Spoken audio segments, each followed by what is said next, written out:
che sono cattivo. Ma questo cambierà. Io cambierò. È l'ultima volta che faccio cose come questa. Metto la testa a posto, vado avanti, rigo dritto, scelgo la vita.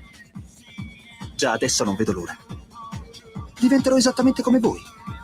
Il lavoro, la famiglia, il maxi televisore del cazzo, la lavatrice, la macchina, il CD e l'apriscatole elettrico. Buona salute, colesterolo basso, polizza vita, mutuo, prima casa, moda casual, valigie, salotto di 3 pezzi, fai da te, telequiz, schifezze nella pancia, figli, a spasso del parco, orario d'ufficio, bravo a golf, l'auto lavata, tanti maglioni, Natale in famiglia, pensione privata, esenzione fiscale, tirando avanti, lontano dai guai, in attesa del giorno in cui morirai.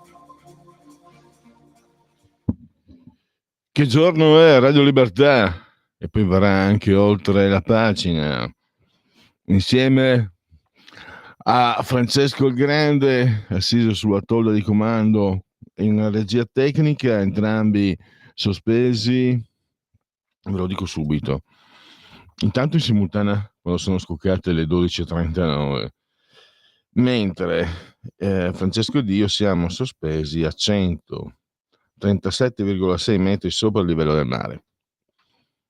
Le temperature, la commissione interna comunica che dentro ci sono 24,9 gradi centigradi sopra lo zero, esternamente 8,6, 93% l'umidità, 1025,4 millibar la pressione. I convenevoli formulaici devono proseguire con gli abbracci d'ordinanza forte la signora Carmela, la signora Adrianangela e la signora Clotilde. Loro ci seguono dal canale 252 del digitale televisivo terrestre, perché questa è una radiovisione. Chi si abbona a Radio Libertà campa oltre 100 anni. Meditate gente, meditate. Poi ci sono gli altri supporti per seguirci, la Radio DAB naturalmente. Alexa, accendi Radio Libertà, passaparola, ve ne saremo riconoscenti. E poi naturalmente le applicazioni iOS e Android per seguirci ovunque voi siate sulla crosta terrestre con i vostri cellulari, e poi il sito radiolibertà.net, il profilo Facebook indispensabile per orientarvi attraverso le nostre programmazioni, dove troverete ogni notte che il cielo manda in terra le sinossi delle mie interviste a disposizione delle donne e degli uomini di buona volontà. Sono lì. E poi Alexa, accendi Radio Libertà, passaparola, me ne saremo riconoscenti. Twitch, social di ultima generazione, YouTube, targhe alterne. Di quel che c'è non manca nulla. E direi intanto no, stavo dimenticando la cosa più importante che dovrebbe caratterizzare che giorno è, cioè anche l'intervento degli ascoltatori durante le interviste. Spesso sono più contingentati. Qui abbiamo un'oretta di libertà. 02 92 94 7222 il numero per telefonare, intervenire in diretta e dire la vostra, 02 92 94 7222. E poi c'è anche il servizio WhatsApp che è 340 670 9659. Quindi possiamo andare avanti, proseguire. Allora, vediamo un'apertura prima di tutto. Superare la visione conflittuale e tossica di alcuni sindacati, questo lo dice Giorgia Meloni. E allora restiamo su Giorgia Meloni, perché con Silverio Allocca, studioso di geopolitica, troviamo i suoi articoli sugli Stati Generali, softs.report, eccetera, sul Nuovo Giornale Nazionale. C'è questa analisi, l'inferno, il caso Al-Nasri, si è scatenato davvero l'inferno, ma se si va ben a vedere, l'inferno l'ha scatenato proprio Giorgia Meloni, con il filmato, il video, fa vedere l'esposto, poi allude in modo pesante alla Corte Penale Internazionale, che la CP, spero che questa sia la pronuncia giusta e corretta dell'acronimo, che guarda caso fino al momento in cui questo criminale libico scorazzava per l'Europa, non ha detto niente. È entrata in Italia, bam, pum, arrestatelo. E quindi la patata bollente d'Italia.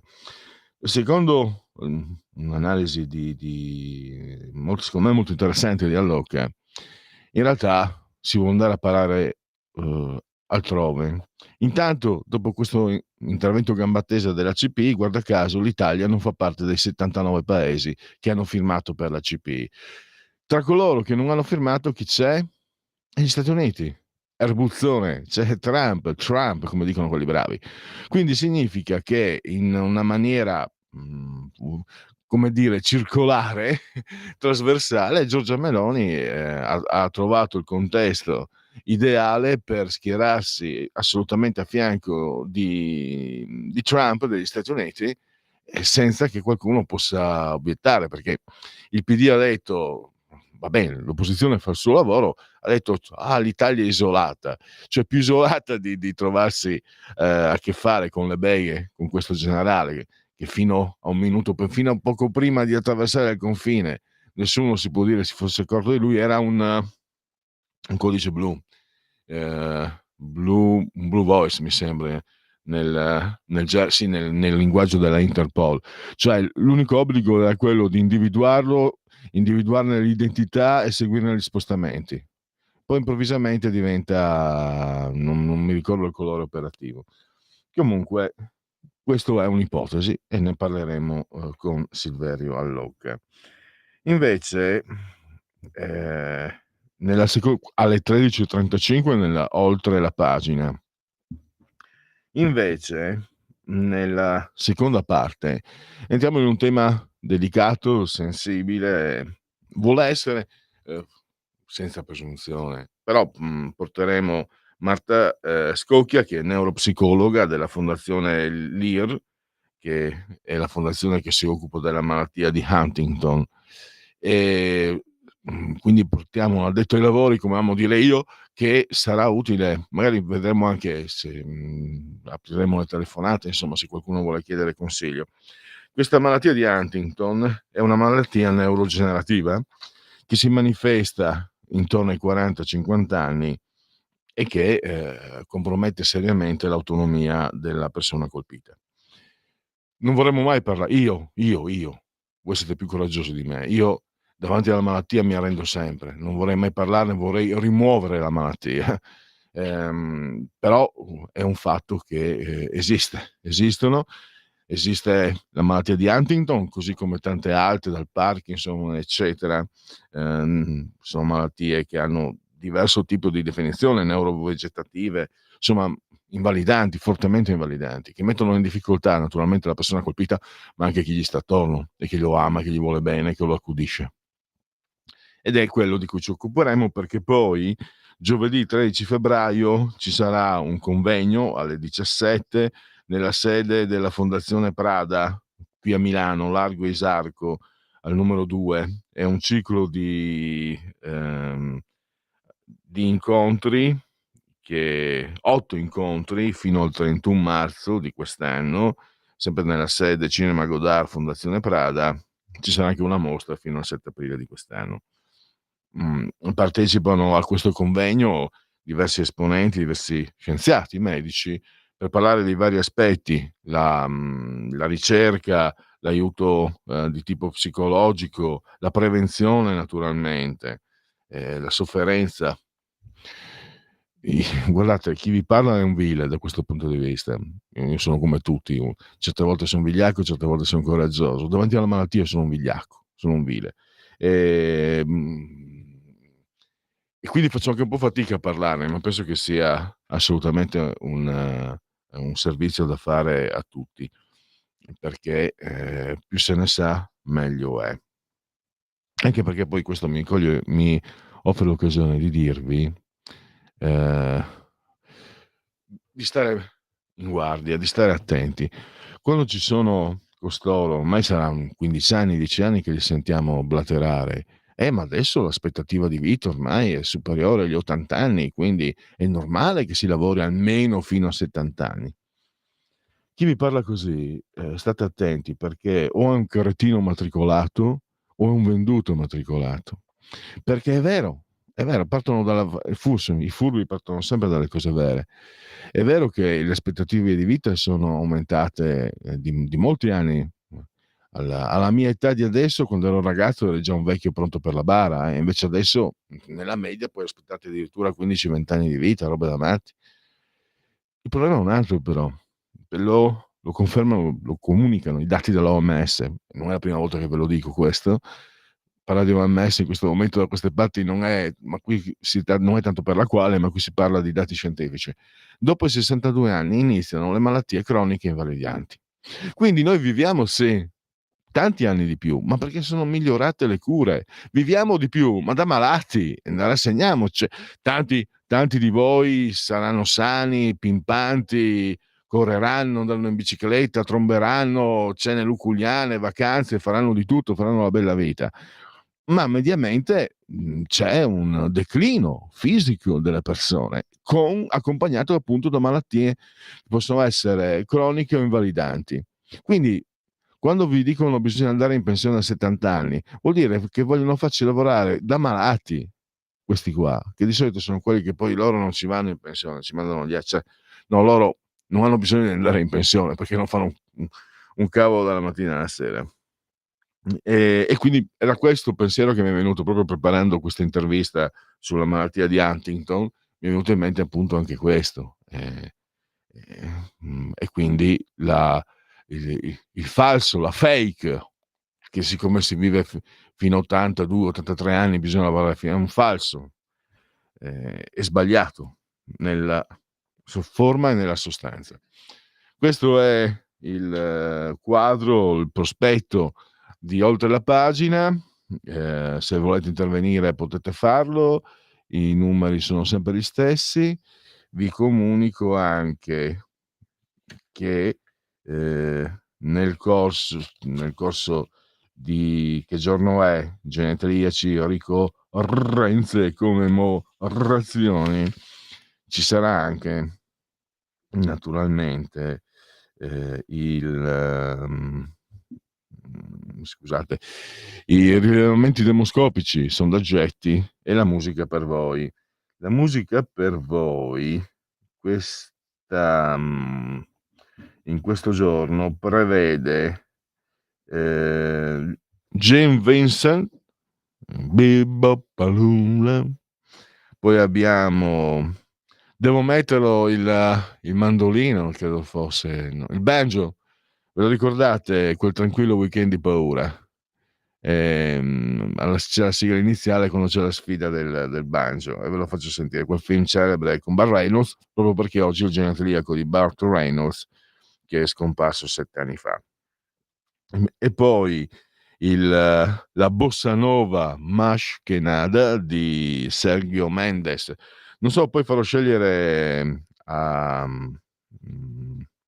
anzi facciamo così. Prepara Francesco, cosa preferisci tra tutti questi?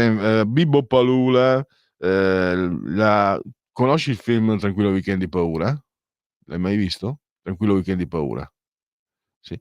Poi è che è quella con un gruppo rap, se non sbaglio. Questo Más que nada è di Sergio Mendes, che l'ha fatta negli anni 90, perché lui l'ha fatta negli anni del cuco, si dice dalle mie parti, anni 50, 60, e poi l'ha rifatta con grande successo. Ecco qua, arriva Sveva, avvicendamento ai vertici. Allora, intanto io inizio con i genetriaci, e allora alle 13 facciamo partire Más que nada. Allora, genetriaco di un grande inventore, Thomas Edison, credo fosse Thomas Alva Edison, che se non sbaglio Edison non era il nome del collaboratore di Archimede, pitagorico di Walt Disney, la lampadina. Comunque c'è tempo per ogni cosa, ha detto. Lui se lo poteva permettere. Poi abbiamo un pugile degli anni che furono, ovviamente, divenne campione del mondo, pensate un po', battendo Primo Carnera. Tra l'altro ci fu anche il film Il gigante dai piedi d'argilla, nei quali si adombrava che il pugile friulano in realtà fosse una creatura nella mani della mafia che ne manipolava le scommesse, gli incontri, puntando le scommesse. Questo è, senza fare nomi, lo si dice in questo film con Humphrey Bogart, bellissimo film peraltro, e tra le righe. In Italia si fa fatica perché Primo Carnera, nonostante sia stato anche, diciamo, preso a simbolo dal fascismo, è una figura pura, una figura assolutamente pulita, un eroe dei bambini, quindi questa è una figura, questa è una mitologica, un Ercole, no? Soprattutto poi per i ragazzi friulani che lo sentivano nominare, sembrava quasi non fosse nemmeno esistito ancora un po' Primo Carnera, questo gigante quasi 2 metri, possente e anche buono, perché ci sono diverse testimonianze. Pensate che siccome i criminali sono da tutte le parti, in Friuli un personaggio gli aveva rubato l'auto e un giorno, tempo dopo, se lo ritrovò al bar e questo personaggio, quando vide che c'era Carnera, cercò di nascondersi. Lui lo chiamò e gli offrì da bere perché lo aveva perdonato. Quindi ci sono tanti episodi proprio della bontà di questo personaggio, però bisogna essere laici e onesti, ci sono anche queste voci. E Max Baer, 1,89 m per 96 kg, quindi un colosso, davvero un cattivo. E poi un altro gigante, lui è stato anche atleta, mi sembra abbia partecipato per le Olimpiadi, Ottavio Missoni, con i suoi caratteristici maglioni, aveva anche, poi non l'ha più fatto, aveva fatto un profumo dagli anni 80 e 90, aveva un lieve odore di marcio meraviglioso, quasi da sottobosco, da foresta. Me lo ricordo, ce l'ho ancora là, proprio come una reliquia, son 2 gocce che sono rimaste, non si trova più da nessuna parte. Ha detto Ottavio Missoni: "Per vestire male non serve seguire la moda, però aiuta". E poi abbiamo eccoci qua, abbiamo 2 interventi vostri via WhatsApp. Allora, parliamoci chiaro, ricordiamo le parole della Meloni con Zelensky. Accordo, aspetta, fammi vedere. Ehm, accordo 10 anni segreto e contestino la vittoria finale con tutti i territori. Quante falsità. E ora si rifà saggia e appoggia la trattativa. E noi poveri pirla che parlavamo di trattative, vero? Lega e governo sempre in ritardo e perse opportunità di leadership. Maurizio, Europa un fantasma sciocco che cammina sotto Ursula. Maurizio che non le manda a dire a Bruxelles. Abbiamo visto quello che tutto sommato, devo dire la verità, ehm, agli inizi, allora io non sto dalla parte di Putin, stateci voi. Se stessi dalla parte di Putin penserei di andare a vivere in Russia, ma penso che vivere in Russia sia peggio che vivere in Italia, quindi per la libertà e per tante altre cose. Detto questo, però, i torti e le ragioni si distribuiscono, eccetera. Qualche volta mi ricordo ero in disaccordo con alcune vostre opinioni. Credo che stessi sbagliando io, perché poi alla fine Zelensky è emerso, insomma, cioè finché riceveva le armi e i sostegni dagli Stati Uniti, no, non se ne parla neanche di pace. Adesso che Trump gli ha detto finiscila, guarda che è finita, guarda che adesso basta, allora beh, ma sì, ma possiamo, compreso riprendere per mano quegli accordi che aveva rifiutato. E fin lì fa parte di tattica e strategia, ma ci sono i morti in mezzo e non pochi. Quindi avevate ragione voi, però io non vengo con voi da Putin, andateci voi da Putin se volete. Io sono un anarco individualista che detesta i leader e quindi mi tengo nel mio. Però avevate ragione in effetti, questo personaggio, questo Zelensky, forse andava trattato diversamente. No, forse, se fosse stato trattato diversamente, in effetti c'è da pensare ragionevolmente che il numero delle vittime sarebbe stato molto, molto, molto minore. Vabbè, andiamo avanti perché show must go on. Mary Quant, che inventò la minigonna. L'avere denaro è come essere bionda, ha detto. È più divertente, ma non è vitale. E poi l'unico pilota capace di vincere sia sulle 2 che sulle 4 ruote. È scomparso qualche anno fa, è inglese, John Surtees. Ha vinto 7 mondiali di Formula 1 e uno di... no, scusate, ha vinto 7 mondiali di motociclismo e uno di Formula 1. Quindi assolutamente un fenomeno unico.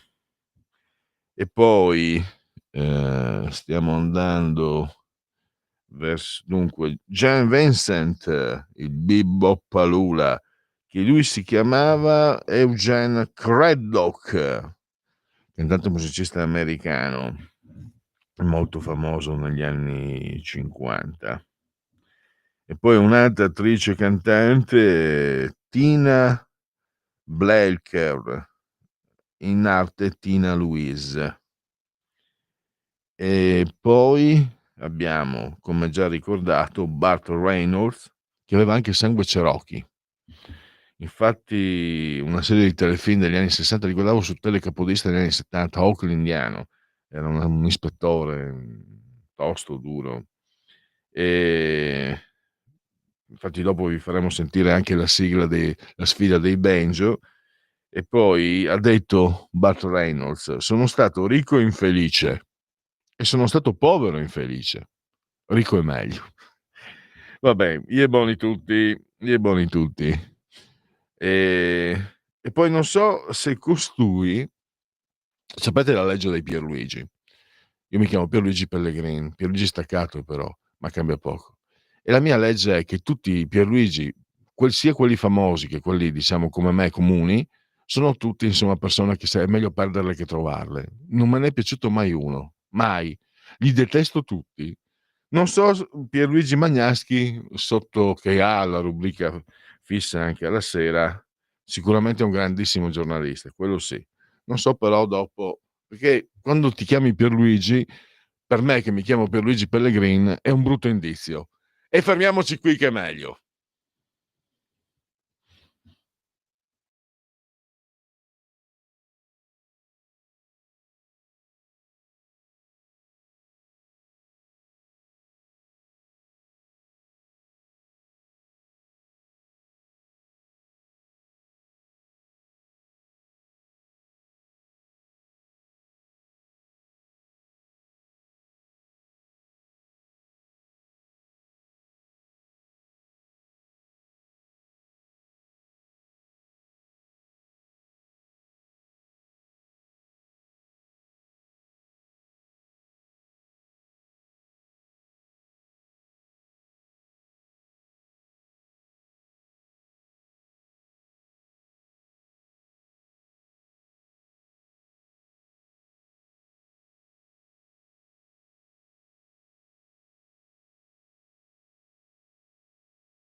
Ecco, Mash Kenneth nella sua versione, quella più moderna, credo fossero gli anni 90 o i primissimi 2000, con sempre Sergio Mendes, Bossa Nova, come Yun Miyake, che però è nipponico ed è l'autore della sigla che accompagna da anni oltre la pagina.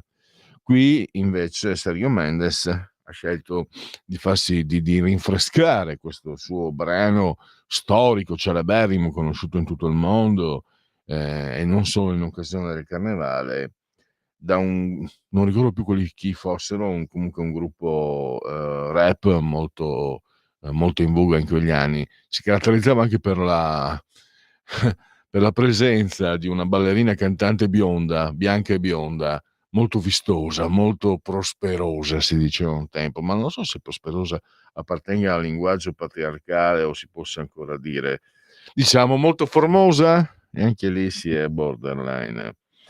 E, molto bella. Oggi mi sa che c'è la parte maschilista, perché è molto brava, ma scusate se è bella, non si può dire. Sheryl Crow, che anche lei entra nel novero delle proposte musicali di quest'oggi. Che tra l'altro ho visto le foto, compie 63 anni, ma no, niente, nessuno vuole più invecchiare, ne dimostra la metà. Vabbè, è più bella adesso 63 anni che quando ne aveva 30. Ma queste sono parole in libertà, per carità. Brava è sempre stata comunque, come cantautrice. Poi Thrill, baby, Thrill, disse tanti anni fa chi? Sarah Palin, ve lo ricordate? La governatrice dell'Alaska, candidata a vicepresidente contro Obama, se non ricordo male, e poi finì a mal partito. Adesso comunque è sempre, diciamo, mi sembra sia stata citata da Trump, ma adesso non ricordo bene. Comunque compie gli anni. E poi abbiamo un'attrice molto, molto amata, soprattutto per una serie televisiva a cavallo degli anni 2000, Friends, di cui io mi picco di non aver visto nemmeno una puntata, perché mi rifiuto, proprio Friends mi sono sempre rifiutato, perché benché proveniente da umili origini, sono uno schifoso snob. Sto parlando della veramente stupenda Jennifer Aniston, veramente brava. Tra l'altro è una delle poche, qui il territorio spinoso, ma è difficile essere attori comici e credo che per le parti che ci sono, per una donna sia ancora più difficile, tanto ancor più se è molto bella come lei. Invece l'ho visto in un paio di film comici, comicità americana, ma insomma funziona. Sì, comunque buona, insomma, fatta bene, e lei si è distinta anche per questa bravura. Lei che comunque in realtà non è Aniston, ma è Anastassakis, perché lei è greca di origine. Lo potete indovinare, sapete da cosa lo vedete, se siete fisionomisti. Dal naso. È un naso mediterraneo, è un naso che puoi ritrovare anche in tante bellezze siciliane. Il naso di questo poi lo dico io, lo so, a me sembra cioè quando io l'ho vista la prima volta ho detto Aniston, però capelli biondi, però il capello biondo è tinto perché c'è la ricrescita, occhi azzurri, vabbè. Però c'è qualcosa, secondo me, il naso un po' arcuato, non so se si dica profilo greco proprio, tra l'altro, ma molto affascinante, che le dà molto fascino perché non è pronunciato, non è eccessivo. Io so che dissi: e poi, emerse che lei era greca. Comunque non cambia niente, anche se è differente da quell'altra attrice, regista, autrice che ha materializzato un successo senza precedenti con quello spassosissimo film che si chiamava Il mio grosso grasso matrimonio greco, che è davvero molto spassoso. Poi un figlio d'arte, non nel cognome del padre, sto parlando di un calciatore, Luca Antonelli. Adesso non so che fine abbia fatto, so che ha giocato nel Milan. Figlio d'arte perché suo padre era Roberto Dustin Antonelli, sondriese, ma anche se Luca è nato a Monza perché il papà giocava nel Monza, poi arrivò nel Milan che nella stagione 1978-79 conquistò il 10° scudetto, lo scudetto della prima e per ora ancora unica stella milanista del Milan. E la cosa strana è che lui, Luca Antonelli, io spero che nessuno si offenda, cioè il padre aveva degli spunti pazzeschi, eccezionali, poi era un po' discontinuo, era un numero 7. Roberto Antonelli era davvero un fenomeno, giocava adesso, non so, minimo si partirebbe dai 90 milioni in su. Un po' discontinuo, poi si è perso. Non ha mai giocato in nazionale, ha giocato solo il papà, Roberto Antonelli, i milanisti se lo ricorderanno bene, ha giocato solo una partita in una nazionale olimpica. Invece il figlio ne ha giocate 13. Ma bravo anche il figlio, per carità, però il padre aveva veramente un talento. A me piaceva tantissimo anche se era al Milan. E da un Milan Skriniar, sì, il gran traditore, colui che per aviditade, non viltade, oppose il gran rifiuto, ha preferito i soldi del Paris Saint-Germain, non ha accettato il rinnovo del contratto che gli aveva offerto Marotta e ha fatto perdere l'Inter una paccata di quattrini. E adesso so che è andato a giocare nel campionato turco, perché l'hanno scaricato quelli del Paris Saint-Germain. Mi ricordo quando lui è arrivato dalla Sampdoria anche per una cifra abbastanza importante, e mi ricordo che nelle prime interviste raccontava, perché venivano anche i suoi amici, i suoi parenti, e diceva che lui era nato e cresciuto in un villaggio slovacco credo di 7.000 abitanti, no? Diceva vedere San Siro con 70.000 spettatori. Che bello ieri, che bello, anche noi come la Juve finalmente.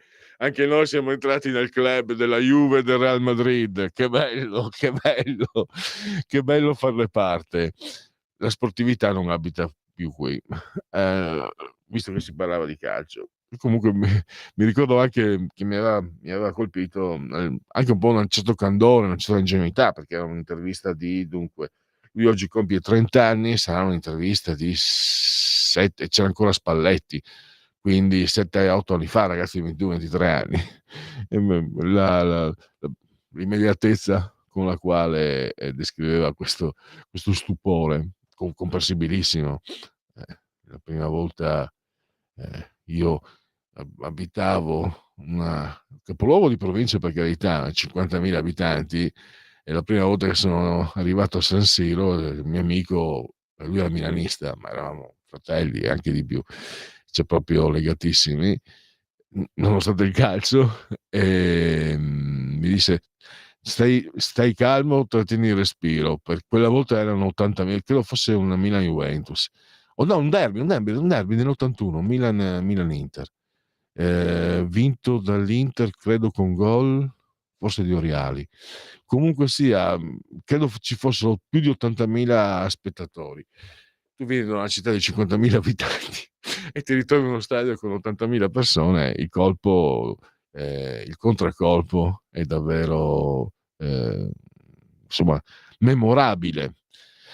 Andiamo con qualche notizia prima di offrirvi ancora una proposta musicale per poi entrare nello spazio dei rilevamenti demoscopici, i sondaggetti.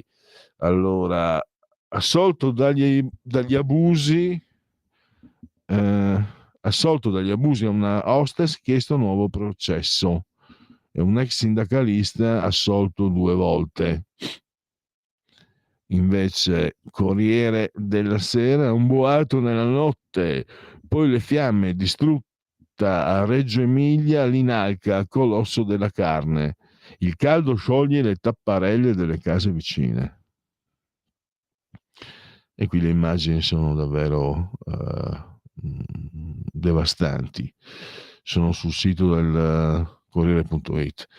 Mafia, 181 arresti a Palermo, le chiamate video criptate dei boss dal carcere e le lamentele sulle nuove leve, livello basso. Un cantiere che definiva truffa la scelta di buttarsi dal 7° piano, i tormenti dietro la morte di Benedetti, direttore di Virgin Radio. Andiamo adesso. Repubblica, von der Leyen lancia il piano UE per l'intelligenza artificiale, 200 miliardi di investimenti. Lo scontro, Musk all'assalto di OpenAI, offerta ostile da 97 miliardi. Altman, no grazie, compro X per 9,7. E poi basta. Allora, andiamo alla proposta musicale che la lasciamo scegliere a Sveva, donna Sveva, sarà lei a stupirci. Bebop she's my baby. Bebop I don't make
Riprendiamo con i rilevamenti demoscopici all'interno del Che giorno è di Radio Libertà. Tra una quindicina di minuti daremo il via invece oltre la pagina con la prima intervista al professor Silverio Allocca. Ritorniamo sul caso Al-Masri, visto in chiave però politica. Musk, leader e i migranti, questo è un sondaggio di Eumetra, committente Benny J Italia. Come lei sa, Elon Musk è attualmente consulente di Donald Trump. Che voto darebbe a lui, a Trump? Allora, voti positivi del 6 al 10, 38,2 per Musk, negativi 56,1, non sa il 5,7. Voti positivi per Trump 36,5, voti negativi 58,8, non sa 4,7. Quindi questo sondaggio sembra riportare l'idea che non siano molto amati, perlomeno in Italia. Vediamo il voto ai leaders politici italiani. Meloni 37,5, Conte 31,7, Tajani 30,1, Bonino 27,8, Schlein 26,8, Salvini 24,1, Vannacci 21,2, Calenda 19,8, Bonelli 15,2, Fattoiani 14,8, Renzi 10,9. Trump ha proposto per gli Stati Uniti di rimpatriare al loro paese tutti gli immigrati irregolari. Secondo lei andrebbe fatto anche per l'Italia? Sì, 56,1%, no, 30%. Quindi curioso, non disapprovano. Cioè, la disapprovazione per Trump è più forte che l'approvazione, però questo provvedimento non dico 2/3, ma a larga maggioranza, perché 56 favorevoli, 30 sfavorevoli, quindi è una differenza davvero notevole. E poi Musk ha lanciato il movimento Make Europe Great Again in mega. Allora, le piace l'idea? Sì, 23, no, 51, non sa, 25. Se ci fossero domani le elezioni, per chi voterebbe? Fratelli d'Italia 29,5, Lega 8,6, Forza Italia 9,1, PD 23,2, Alleanza Verdi Sinistra 6, poi abbiamo 5 Stelle 11,4, Calenda 2,6, pari e patta con Renzi Italia Viva. Se c'è una condivisione la togliamo, e se non c'è meglio ancora. Allora, io vado, Zin, come si dice in idioma friulano, o anche in, poi dipende, no? Perché si accostano magari le consonanti per appoggiare la vocale, dipende anche ci sono certe parole che c'è un paese in provincia di Udine, ve l'ho già raccontata, dunque nel sud del paese le lenzuola vengono chiamate nissioi, e nel nord del paese invece è un paese da credo non arrivi a 6.000 abitanti, Bleons. Allora, qui abbiamo gli italiani e la presidenza Trump, realizzato da Ipsos, committente Corriere della Sera. Valutazione, opinione generale su Trump. Dunque, 28, diciamo da molto abbastanza positiva, 28. Invece 52 molto o abbastanza negativa, 20 non sa. Siete d'accordo con le affermazioni con Trump? Dunque, quando Trump dice le guerre in Ucraina e in Medio Oriente potranno finire più velocemente, questo è, lo pensa il 32%, con Trump molto abbastanza d'accordo, poco per nulla d'accordo, cioè non ha fiducia. E poi abbiamo l'economia italiana e gli schemi commerciali con gli USA avranno dei benefici, molto 24, molto d'accordo 24, poco d'accordo 54. I rapporti tra Stati Uniti e le altre grandi potenze non occidentali miglioreranno, 24 d'accordo, 55 non è d'accordo. I rapporti tra Stati Uniti e Unione Europea miglioreranno, poco d'accordo 22, per nulla d'accordo, no scusate, molto abbastanza d'accordo 22, per nulla d'accordo 57. Il mondo in generale sarà un posto più sicuro, molto d'accordo 21, poco d'accordo 57, non saprei 22. E poi abbiamo l'economia e gli scambi commerciali avranno benefici, molto d'accordo 20, poco d'accordo 58, non saprei 22. Poi, secondo alcuni analisti, l'obiettivo di Trump nei confronti dell'Europa è quello di trattare le relazioni economiche con i singoli paesi. Lei condivide questa previsione? Molto 11, abbastanza 32, quindi sul 43, poco e per nulla 40, quindi si equivalgono grosso modo, non sa il 27. Trump potrà influenzare la politica interna dei paesi europei, molto 15, abbastanza 36, poco 13, per nulla 9, non sa il 27. Togliamo la condivisione perché andiamo velocemente. No, ce ne sono ancora due. Oggi è un lungo cammino, uno slalom gigante tra i sondaggi, i sondaggetti, le rilevazioni demoscopiche. Questo è un sondaggio realizzato da Tecne, committente agenzia Dire. Andiamo al borsino dei leader, cosa ci dice? Meloni 46,2, Tajani 39, Schlein 31,1, Conte 29,7, Salvini 26,9, Bonino 20,1, Calenda 18,8, Angelo Bonelli 16,1, Frattoiani 16, Renzi 14. Il governo, fiducia del governo 42%, non ha fiducia 50,6, non sa il 7,4. E poi il borsino dei partiti, sapendo che il 48,68 è incerto, cioè non sa cosa votare o non sa se andare a votare o meno. Di quelli che votano, il 29,7 sceglie Fratelli d'Italia, 22,9 per il PD, Forza Italia 11,4, 5 Stelle 10,8, Lega 8,5, Verdi e Sinistra 5,8, Calenda 2,6, Italia Viva di Renzi 2,4. Chiudiamo con divisione. Scusate. Sorella tosse. Adesso andiamo. Gli aumenti hanno portato le Camel a 6 euro e le Winston a 5,5 euro, motivo in più per fumare di meno, tra le altre cose, che è una cosa sbagliata e anche sempre più costosa. La cosa che mi ha colpito è che hanno aumentato le sigarette, un governo che ha presidente e vicepresidente fumatori, perché sia Giorgia Meloni che Matteo Salvini sono dei fumatori. Non c'è solidarietà tra noi peccatori del tabacco e della nicotina.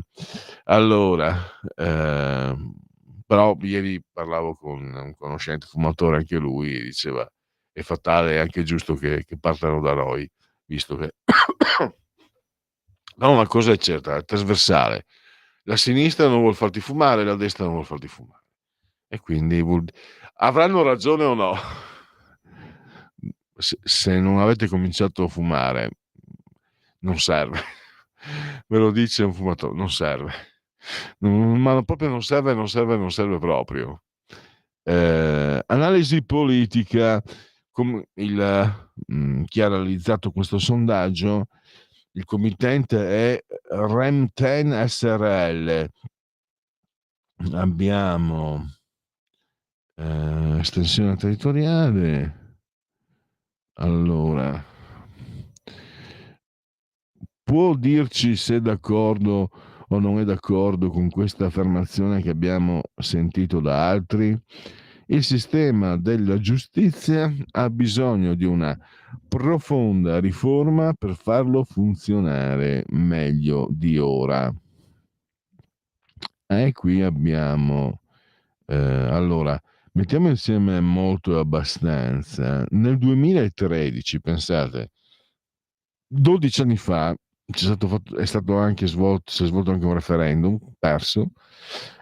Comunque dicevano, erano d'accordo che il 74, 84, 95% degli intervistati era d'accordo, va riformato il sistema giustizia.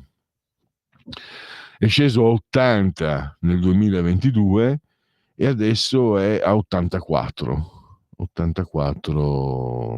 quindi è risalito.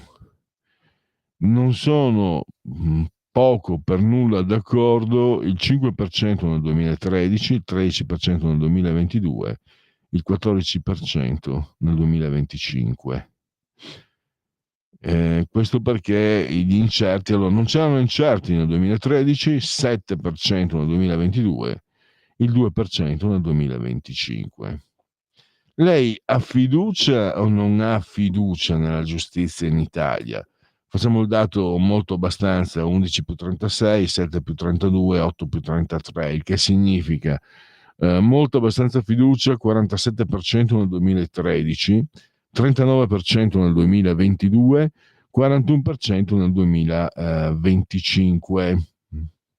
Quindi possiamo dire, qui c'è un andamento diverso rispetto a quello precedente sulla necessità della riforma, perché qui si parla proprio della fiducia e qui allora erano ampiamente il 95% che nel 2013 favorevoli a una riforma, però poi nel 2013 il 47% si fidava, nel 2022 il 39%, quindi erano scesi e adesso sono il 41%.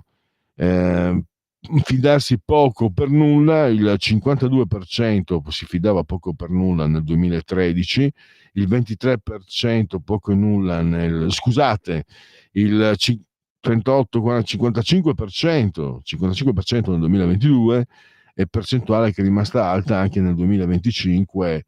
57% si fida poco o nulla della giustizia in Italia, e questo è il quadro di questo sondaggio che vede la comparazione in 3 anni differenti, 2013, 2022, 2025, realizzato da Analisi Politica. Allora, siamo alle 13:30, quindi togliamo la condivisione se ancora c'è, e se non c'è la togliamo lo stesso, e andiamo all'intervallo, sempre con le proposte musicali che verranno commissionate, no, verranno scelte, verranno servite in tavola da Donna Sveva, e poi parliamo di Trump, Meloni, Al-Masri e altro ancora con Silverio Allocco, il primo ospite.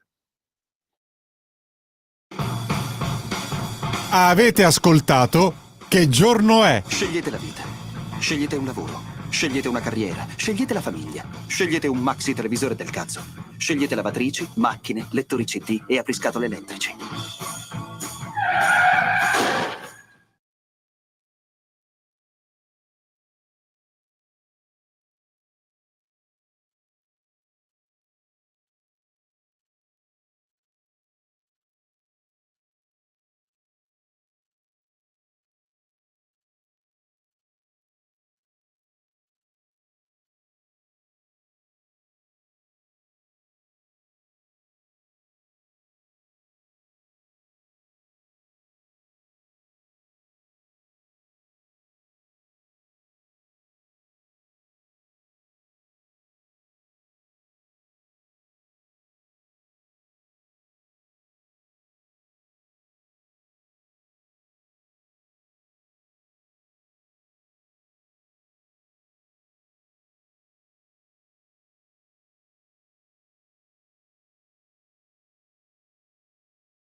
Va ora in onda Oltre la pagina.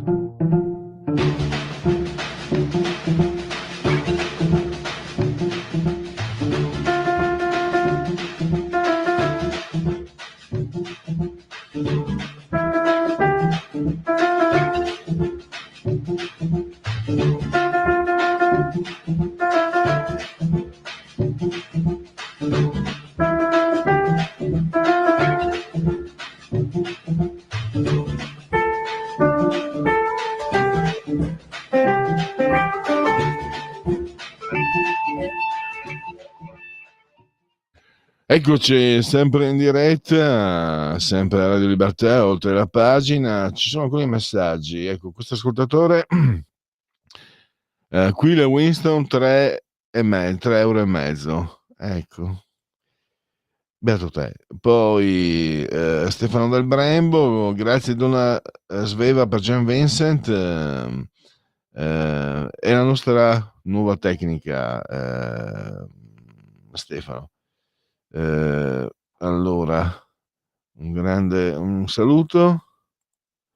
Poi abbiamo musica, ok, grazie. Questo è Maurizio. Dai sondaggiati emerge che Salvini e la Bonino hanno le stesse preferenze. La Lega rimane ancorata all'8, mentre Forza Italia 9 e 11. Perché? Cosa dicono nella scuola politica di Milano? Chiede Maurizio. Però se io te li leggo tutti, ci sono quelli dove la Lega invece era leggermente davanti. C'è una telefonata? Allora, facciamo così, andiamo con ordine. Una telefonata e poi l'ospite. La parola chi ce l'ha? Pronto? Pronto? Pronto? Vediamo se qualcuno... C'è vita? C'è vita? No, non c'è più vita. Non c'è vita su Marte. Vediamo, dovremmo avere tra poco invece il primo ospite. Quindi, casomai, magari riapriremo più tardi le linee con ascoltatori e ascoltatrici. eh, andiamo con ordine. Intanto mi credo che tra poco stabiliremo il primo contatto di oltre la pagina di Radio Libertà. Sì, il professor Silverio Allocca. Lo abbiamo in collegamento. Bentornato professore, grazie per essere qui con noi. Buongiorno Pierluigi. Allora, partiamo da una lettura dei fatti che hanno visto il generale Al-Masri, no? È scoppiato veramente l'arcano, come si dice dalle mie parti. Tu però hai fatto delle supposizioni che poi, se non sbaglio, quando hai scritto questo articolo ancora non c'era stata la faccenda dell'Italia che non ha firmato insieme agli altri 79 paesi contro la CPI, a favore della CPI, la Corte Penale Internazionale. E quindi devo dire che avevi fatto centro, perché Meloni, che sceglie anche volontariamente quasi di scatenare l'inferno, pubblicando il suo video, facendo delle accuse chiare e circostanziate, aveva una strategia politica, o perlomeno una tattica, ma anche una strategia politica. Non era solo un comportamento legato alla stretta vicenda. Mi sembra di aver, se non sbaglio, ho capito così da quello che tu hai esposto e poi dai fatti che ti hanno dato ragione. Sì, direi di sì, perché mi sembrava abbastanza strano un po' tutta questa sorta di tam tam, quando bastava invocare semplicemente il segreto di Stato e la cosa sarebbe stata risolta. Ecco, pronto? Pronto, sì, ci sono. Sì, appunto, bastava quello. Allora, andiamo per ordine. Meloni ha accusato, ha detto ci hanno l'esposto, è partito da un sottosegretario di Prodi, quindi io per esempio ho pensato anche Prodi è molto vendicativo, lo scriveva Giampaolo Pansa, è suscettibile e vendicativo magari, però Meloni aveva anche puntato, insomma senza tanti mezzi termini, l'indice contro la CPI, perché tutti tra l'altro l'hanno osservato. Com'è possibile? Questo è un criminale. Ed era in codice blu, cioè bisognava solamente identificarlo e seguirne gli spostamenti. Improvvisamente bisogna arrestarlo non appena attraverso il confine con l'Italia. E lì c'è qualcosa, che è successo qualcosa che poi ha provocato tutta una serie. Ma perché, secondo, si può capire per quale motivo la Corte si è comportata in questa maniera nei confronti dell'Italia? È abbastanza, insomma, sorprende. Perché non lo fai arrestare in Francia, in Olanda, dove era, insomma? Devi farlo arrestare proprio in Italia, per quale motivo? Ma diciamo che se andiamo a vedere le cose che sono successe in passato, non è che voglio partire dalla fondazione di Roma, per l'amor di Dio, però diciamo che questa corte anche in passato ha avuto comportamenti abbastanza inquinati, nel senso che, per esempio, quando è stato arrestato l'ex presidente del Kosovo, dopo 20 anni che praticamente venivano presentate denunce reiterate, appoggiate anche da militari che avevano partecipato alla missione di pace nell'ex Jugoslavia, diciamo, ha goduto tranquillamente di protezioni in alto loco, poi improvvisamente, diciamo, è mutato il vento e quindi questo personaggio è diventato scomodo e di fatto l'Alta Corte ha avuto il via libera a procedere, anche se tutto sommato era stato segnalato in precedenza, erano state segnalate delle ingerenze, delle pressioni e quant'altro. In questo caso possiamo dire perché. Allora, visto che l'ipotesi che ho formulato viene confermata tutto sommato dai fatti, ci mettiamo aggiungiamo qua a caldo un elemento.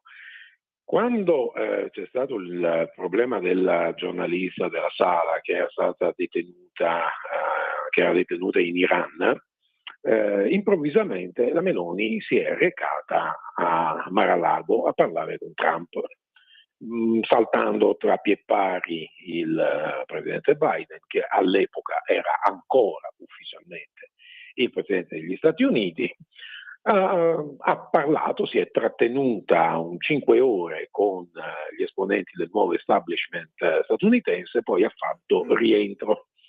E diciamo, possiamo dire che ha avuto un via libera per quello che riguardava il modus operandi che ha portato alla liberazione della Sala.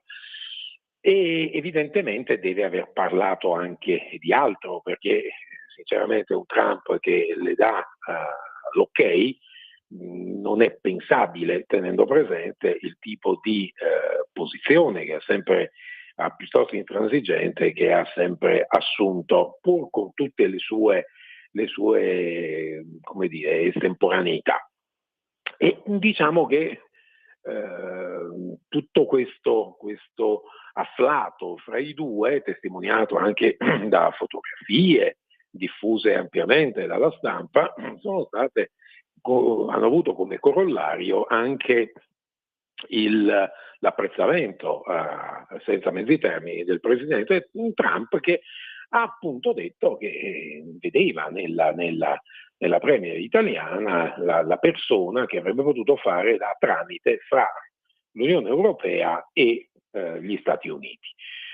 Trump non era ancora entrato alla Casa Bianca, aveva però improntato una campagna elettorale facendo determinate promesse ai suoi elettori, a cominciare da un'azione piuttosto decisa per rintuzzare quelle che sono le pressioni che di fatto gli Stati Uniti hanno dal punto di vista commerciale per quello che riguarda appunto lo scambio delle merci con i vari paesi nel mondo, europei, la Cina, eccetera, eccetera. E quindi si parlava di questi dazi.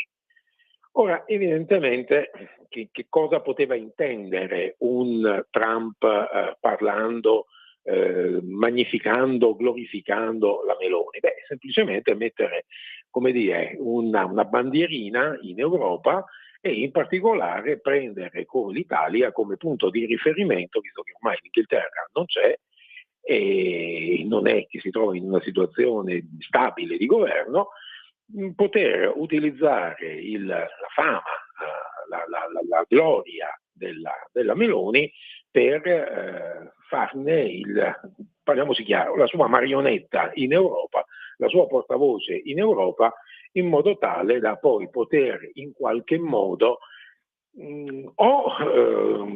ridurre a più miti consigli i vari paesi europei, oppure diciamo operare un distinguo, cosa che ha fatto nel momento in cui ha parlato delle sanzioni. Per il momento l'Italia è rimasta in una posizione, come dire, tra coloro che sono sospesi. quindi tutto sommato una certa posizione privilegiata. Penso che in Europa abbiano mangiato la foglia, perché Trump non è nuovo ad azioni che possono andare a destabilizzare l'Europa. È successo quando ci sono state le varie ondate, come dire, le varie agitazioni, le manifestazioni anche violente in Francia, che tutto sommato hanno sminuito il ruolo del presidente Macron, quando tutto sommato ha rivolto pesanti minacce anche al governo tedesco per quello che riguardava la sua politica verso est. Quindi non era ben visto un progetto di unificazione europea. Poi diciamo che le cose erano un attimino rientrate quando ha avuto bisogno di avere qualcosa in cambio da comunicare ai propri elettori, ai propri supporter negli Stati Uniti, e quindi c'era stata una sorta di tregua, incontro se non ricordo male, del G7 nella penisola iberica, e da quel momento in un certo qual modo sembrava che avesse avuto il via libera la Costituzione e la ratifica del trattato di come si chiama, di Aquisgrana, il patto di Aquisgrana fra la Francia e la Germania, che costituiva una sorta di primo nucleo maggiormente integrato di due stati fondatori dell'Unione Europea. Evidentemente questo tipo di situazione dispiace agli Stati Uniti, e poter andare a smazzare le carte, diciamo che l'Italia si è trovata in una situazione, come dire, di necessità, di bisogno, piuttosto che puntare il dito contro l'Italia e creare il caso diplomatico. Tanto valeva sfruttare, do ut des, ti do la possibilità di gestire una situazione che poteva diventare imbarazzante dal punto di vista, come dire, pubblicitario, usiamo proprio di marketing politico, e però mi dai qualcosa in cambio.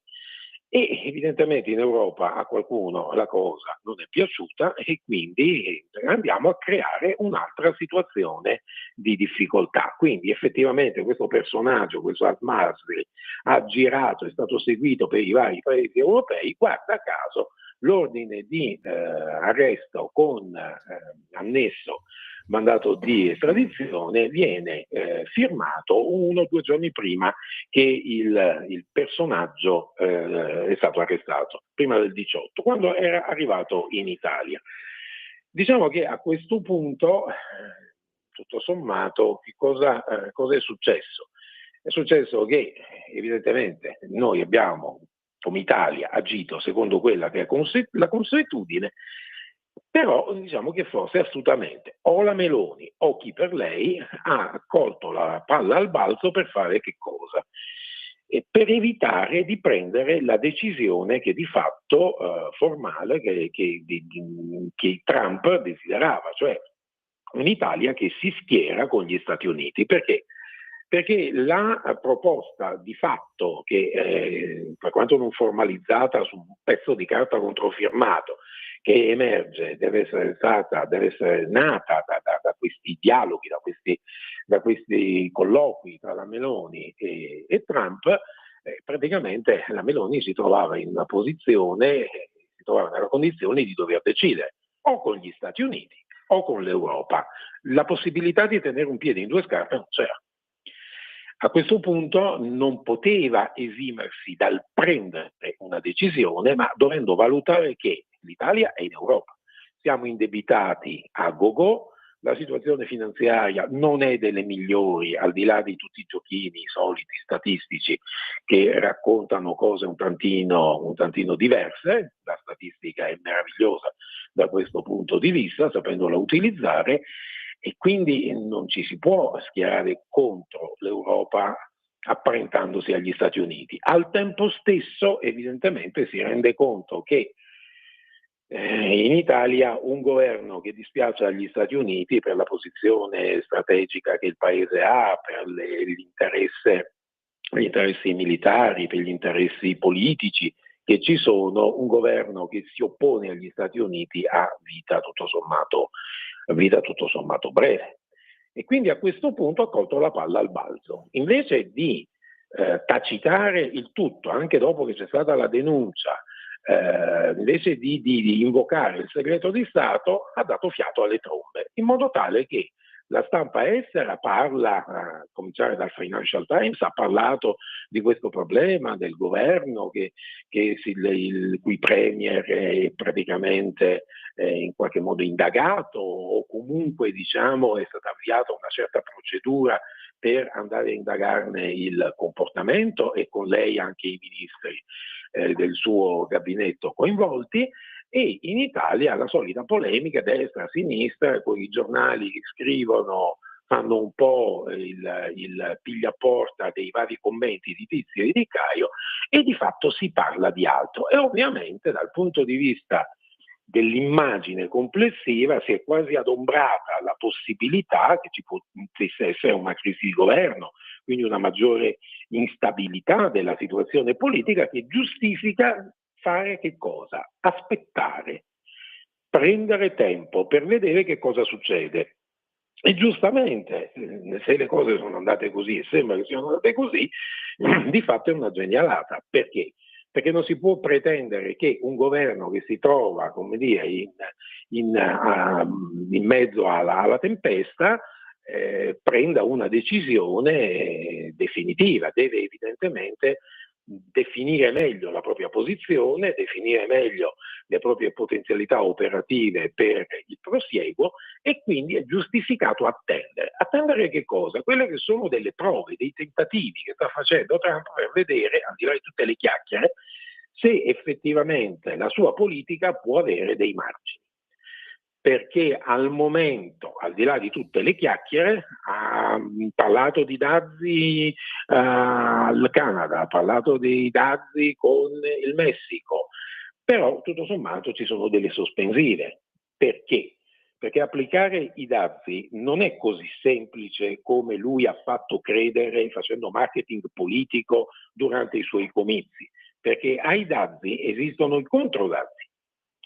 E tenendo presente che i primi a pagarne il fio non sarebbero i paesi che si trovano a essere colpiti dai dazi, ma proprio i cittadini americani, che dovrebbero spendere di più per poter avere ciò che prima compravano in modo più conveniente, evidentemente questo si traduce subito in una sorta di tassazione aggiuntiva per coloro che l'hanno votato.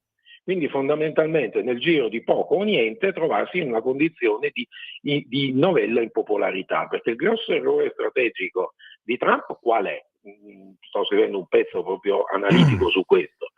È quello di aver tutto sommato condotto una campagna elettorale dal punto di vista del propagandistico perfetto, ma il problema è che quello che stava facendo lui non era vendere un immobile nascondendo quelli che possono essere le magagne.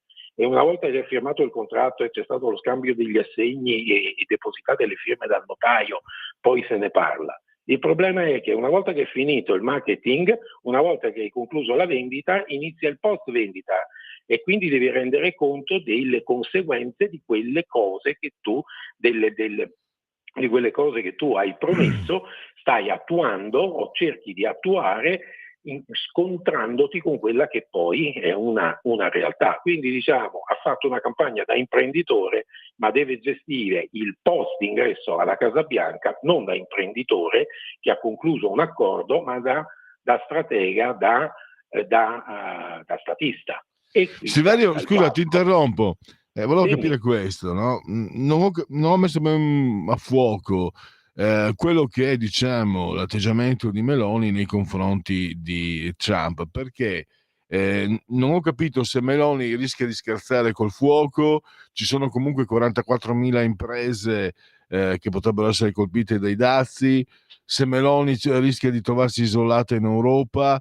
Cioè è un gioco di equilibrismo sicuramente. Quali sono i rischi maggiori secondo te? Perché per esempio il leader magiaro ungherese lo minacciano da tutte le parti, Orban, insomma minacciano di farlo fuori da tutte le parti, farlo fuori politicamente, ma alla fine poi l'Europa vediamo che lo lascia. È vero che l'Ungheria è piccola, non è l'Italia, però diciamo che ha margini d'azione a suo piacimento. Quindi non so se sia l'Europa un cane che abbaia non morde o se possa comunque mordere, il patto di stabilità, eccetera. Che idea hai tu a riguardo? Ma diciamo che per l'Ungheria il discorso è abbastanza diverso, sia perché l'Ungheria tutto sommato serve per bloccare flussi migratori, sia perché l'Ungheria tutto sommato può servire anche in una logica degli Stati Uniti perché costituisce, come dire, un elemento, se vogliamo, di disturbo all'interno dell'Unione e quindi va bene così com'è. Per l'Italia la situazione è un attimino diversa. Diciamo che quello su cui punta, credo, la Meloni sia una cosa molto semplice. Non è che ci vuole molto a capire che la politica che sta portando avanti Trump è fallimentare. E quindi tutto sommato confida giustamente nel fatto che il presidente Trump faccia poi, come dire, scenda a più miti consigli e utilizzi queste sue minacce di sanzioni, come dire, per avere un motivo per esercitare delle pressioni per arrivare poi in qualche modo a fare a trattare, ad accordarsi, anche perché tutto sommato se andasse avanti Trump su questa linea, di fatto chi colpirebbe? I suoi alleati. Cioè non dimentichiamoci che una volta la Cina, come esisteva sì come paese, come anche la Russia, l'ex Unione Sovietica, ma non erano nella posizione attuale. Cioè non è che gli unici con i quali si può commerciare utilmente sono l'Europa e gli Stati Uniti. E quindi l'unico successo che potrebbe avere Trump sarebbe quale? Con l'Europa? Benissimo. Fagocita i suoi alleati? Perfetto. Il che vuol dire fare propaganda per i BRICS. Perché se tratta gli alleati in questo modo, figuriamoci quelli che alleati non sono. E chi si trova nel mezzo, ovviamente, non va sicuramente, dovendo scegliere da che parte stare, non sceglie sicuramente di stare con gli Stati Uniti. Quindi da questo punto di vista penso che il succo dell'azione della Meloni sia: facciamo montare la polemica, giustifichiamo la nostra presa di tempo, che non è una presa di tempo, ma è dettata da una situazione contingente, e speriamo che Trump, picchiando la testa contro il muro, si renda conto che operando in questo modo non vada da nessuna parte. Quindi lei non dovrebbe scegliere nulla, perché di fatto gli eventi le avrebbero consentito di bypassare questo problema per un arretramento, per un passo indietro di Trump. Il problema è: lo farà Trump o no? E qui c'è un bel punto di domanda, perché a un certo punto questa polemica sarà risolta, e una volta che sarà risolta dovrà effettivamente decidere, e si trova in mezzo a due strutture che comunque scelga se la legheranno al dito. Se sceglie gli Stati Uniti avremo contro tutta l'Europa, se sceglie l'Europa avremo contro gli Stati Uniti, e non è sicuramente una situazione felice. Diciamo che ha giocato un pochino troppo la Meloni dal punto di vista strategico, pensando alla sua posizione, alla sua carriera, e non ha pensato a quello che ne poteva venire fuori quando prima si è apparentata a Biden facendo la più realista del re. Poi si è fatta una inversione a 180 gradi, scaricando Biden e legandosi a Trump, ringraziandosi Trump, però arrivati a un certo punto anche lei o ragiona da statista e dimostra di essere la statista che gli altri, anche fuori dell'Italia, anche fuori dell'Europa, ritengono che sia, o fa questo, oppure alla fine pagherà le conseguenze delle sue azioni, perché quello che rischia il paese è quello che dicevamo prima, e quello che rischia lei è di mettere la parola fine alla sua carriera politica. Chiaro. Allora, siamo arrivati al termine. Io allora saluto e ringrazio Silverio Allocca. Grazie a voi, grazie a te per l'ospitalità. Grazie.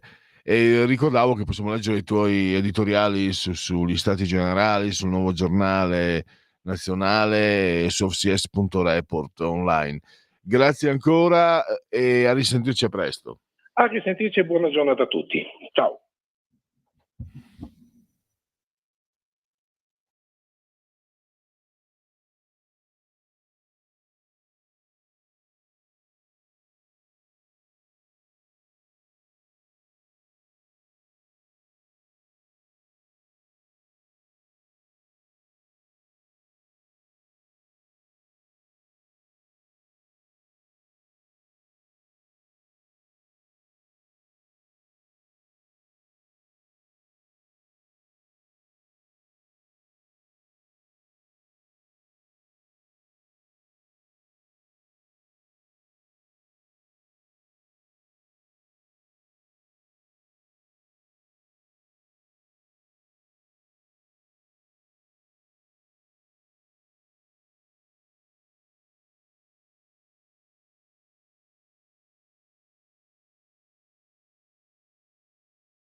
Coming Soon Radio, quotidiano di informazione cinematografica.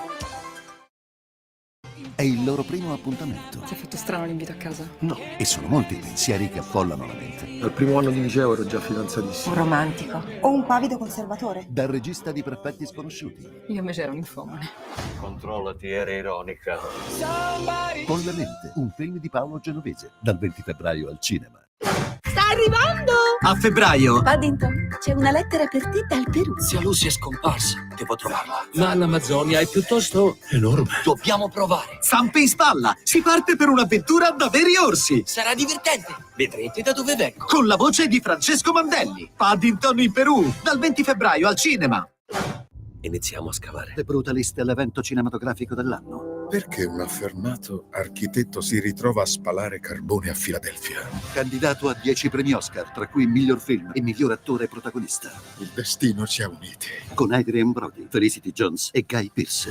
The Brutalist, dal 6 febbraio al cinema. Sempre in diretta, qualche minuto prima di passare a qui Parlamento, ci sono ancora 2 messaggi. Buenos dias, una GIF o GIF bella simpatica, sono 2 uova e la salsiccia che formano un sorriso. Fiducia nella magistratura, come la mettiamo sul fatto che si deve rifare il processo Open Arms? Bella domanda. Io però devo andare avanti perché abbiamo, grazie a Sveva, un contributo da Montecitorio, Giorgia Latini, per qui Parlamento. Fatemi approfittare, se volete potete telefonare 2-3 minuti, li abbiamo, 0292 94 7222, poi anche WhatsApp 340 670 9659. Volevo svolgere una panoramica per gli aggiornamenti. Diciamo non ci sono ancora non ci sono ulteriori sviluppi, come potete prevedere. Anche si parla sempre di più di Sanremo. Siamo in Italia. In provincia di Udine, nella notte tra domenica e lunedì, un uomo distrutto con un flessibile un rilevatore di velocità, l'autovelox. Nel 2024 l'autovelox segato castigò oltre 4.000 automobilisti, effettuando multe per un valore complessivo di 365.000 euro, di cui pagati solo 237.000. Allora, vediamo se c'è... Sì, c'è una telefonata, quindi prima di qui Parlamento ascoltiamo i vostri interventi. Pronto? Pronto Pellegrin? Sì, prego. Senti, sono Mario. Lei ieri per dispetto mi disturba parecchio l'orecchio, anche se lei se ne frega del mio orecchio e del mio stato d'animo. Non dica più per dispetto a me vive la falsa. Ma scusa, adesso ti parlo col mio idioma. Mario, sarò libero di avere la simpatia per chi che voglio me, perché devo stare dalla parte di chi che te vuol te. Mi piace la Francia, basta. Perché Mario vuoi limitare la mia libertà di scelta? Perché a me per esempio tante volte danno molto fastidio gli italiani e l'Italia, pensa un po'. Però con l'età ho imparato a non essere intollerante, forse. Quindi per favore, cosa vuoi che ti dica? Io adoro la Francia, adoro Baudelaire, adoro Edith Piaf, adoro tutto, adoro Mitterrand, va bene? Me lo vuoi impedire? Non puoi, perché saresti un fascista. Ma io non gli impedisco niente, Pellegrini. Lei si squalifica da solo con questi inni alla Francia.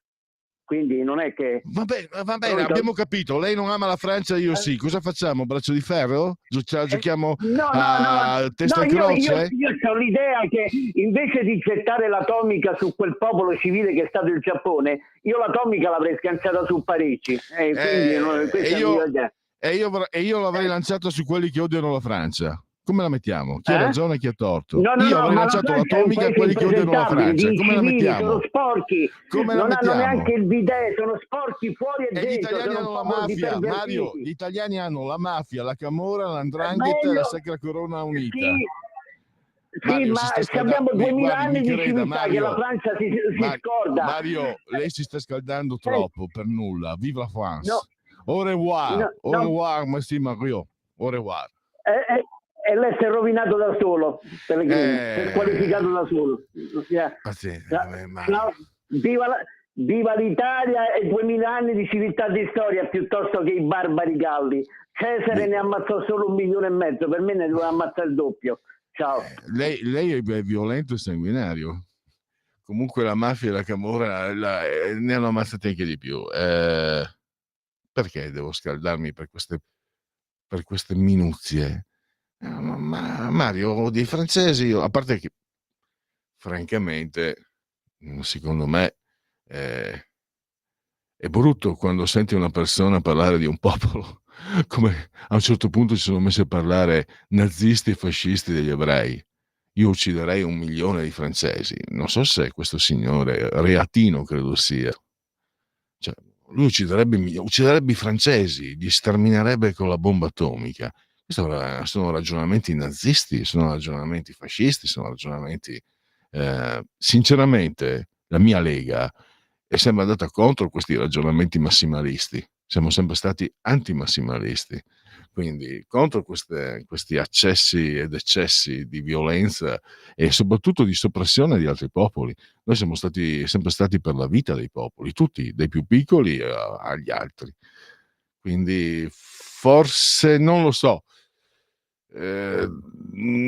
dovrebbe, non so, ci sarà qualche radiofascio o qualcosa del genere dove magari certe idee verranno portate avanti, sicuramente non con me. Allora dai, non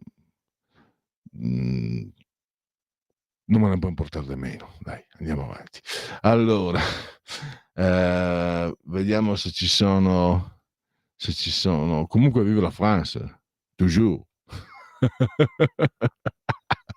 Le champagne, il filetto alla Robespierre, mamma mia, la rivoluzione francese, voilà, Voltaire, poi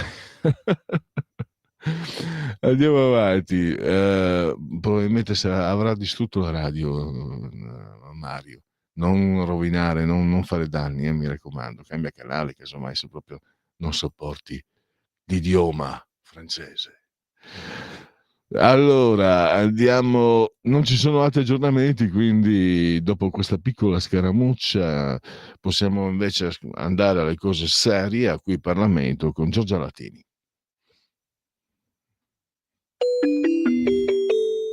Qui Parlamento. Grazie Presidente, colleghi. Arriviamo alla fine dell'esame di questo provvedimento cultura, che oggi rappresenta un primo passo verso il raggiungimento delle priorità strategiche del nostro Paese in ambito culturale. Esso pone l'accento sulla cultura come bene comune, promuovendone l'accessibilità e l'integrazione nella vita delle comunità in linea con il principio di sussidiarietà orizzontale che caratterizza il piano Olivetti per la cultura.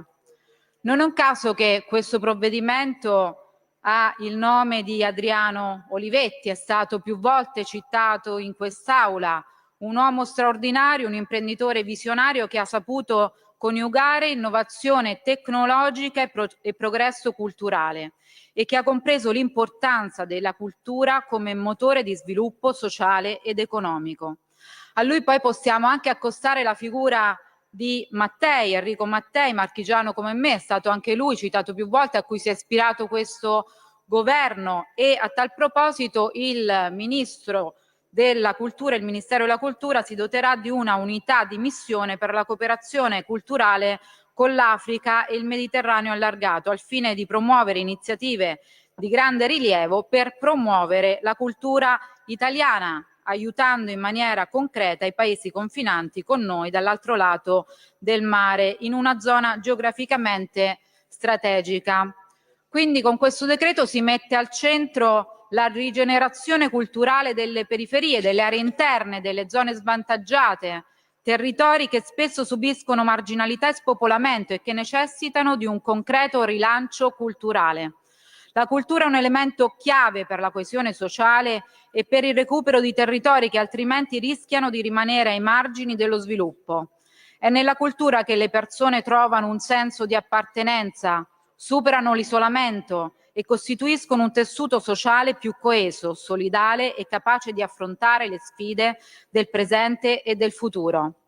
È in quest'ottica che si vogliono valorizzare le biblioteche, luoghi di conoscenza, ma anche di aggregazione, le cosiddette piazze del sapere. Io mi sono occupata da assessore alla cultura del Comune di Ascoli, assessore alla cultura anche della Regione delle Marche, proprio di valorizzare le biblioteche anche con questo progetto insieme al tempo con Antonella Agnoli, proprio perché sono l'emblema anche delle nostre comunità e sono capillari in tutti i nostri comuni, in tutti i nostri borghi. Attraverso il loro patrimonio materiale e digitale possono costituire punti di riferimento per la crescita intellettuale e civile della nostra società. Come Lega abbiamo sempre posto grande attenzione al settore dell'editoria, delle librerie e dei presidi culturali nei borghi, riconoscendo il loro ruolo fondamentale nella diffusione della conoscenza e nel mantenimento dell'identità culturale del nostro Paese. Questi centri culturali sono veramente un argine prezioso contro le sfide, la rivoluzione digitale e l'intelligenza artificiale che porteranno con sé, e attraverso questi presidi possiamo rimettere al centro dei percorsi educativi il pensiero critico, perché senza di esso rischiamo di trovarci di fronte ad una tecnologia priva di socialità e ad una società priva di umanità. Dobbiamo puntare alla promozione della lettura e riteniamo che essa debba essere sostenuta sin dalla scuola, ed è fondamentale proseguire questo percorso con azioni ancora più incisive. È necessario rafforzare il sostegno al Centro per il Libro e per la Lettura e incentivare iniziative educative nelle scuole, con incontri appositi e testimonianze compensatorie intellettuali che hanno un'esperienza da raccontare, affinché i giovani possano crescere nella curiosità e nella scoperta e possano capire la bellezza, sviluppare un senso critico ed essere recuperati dall'abuso dei social media e dalla disinformazione che ne deriva.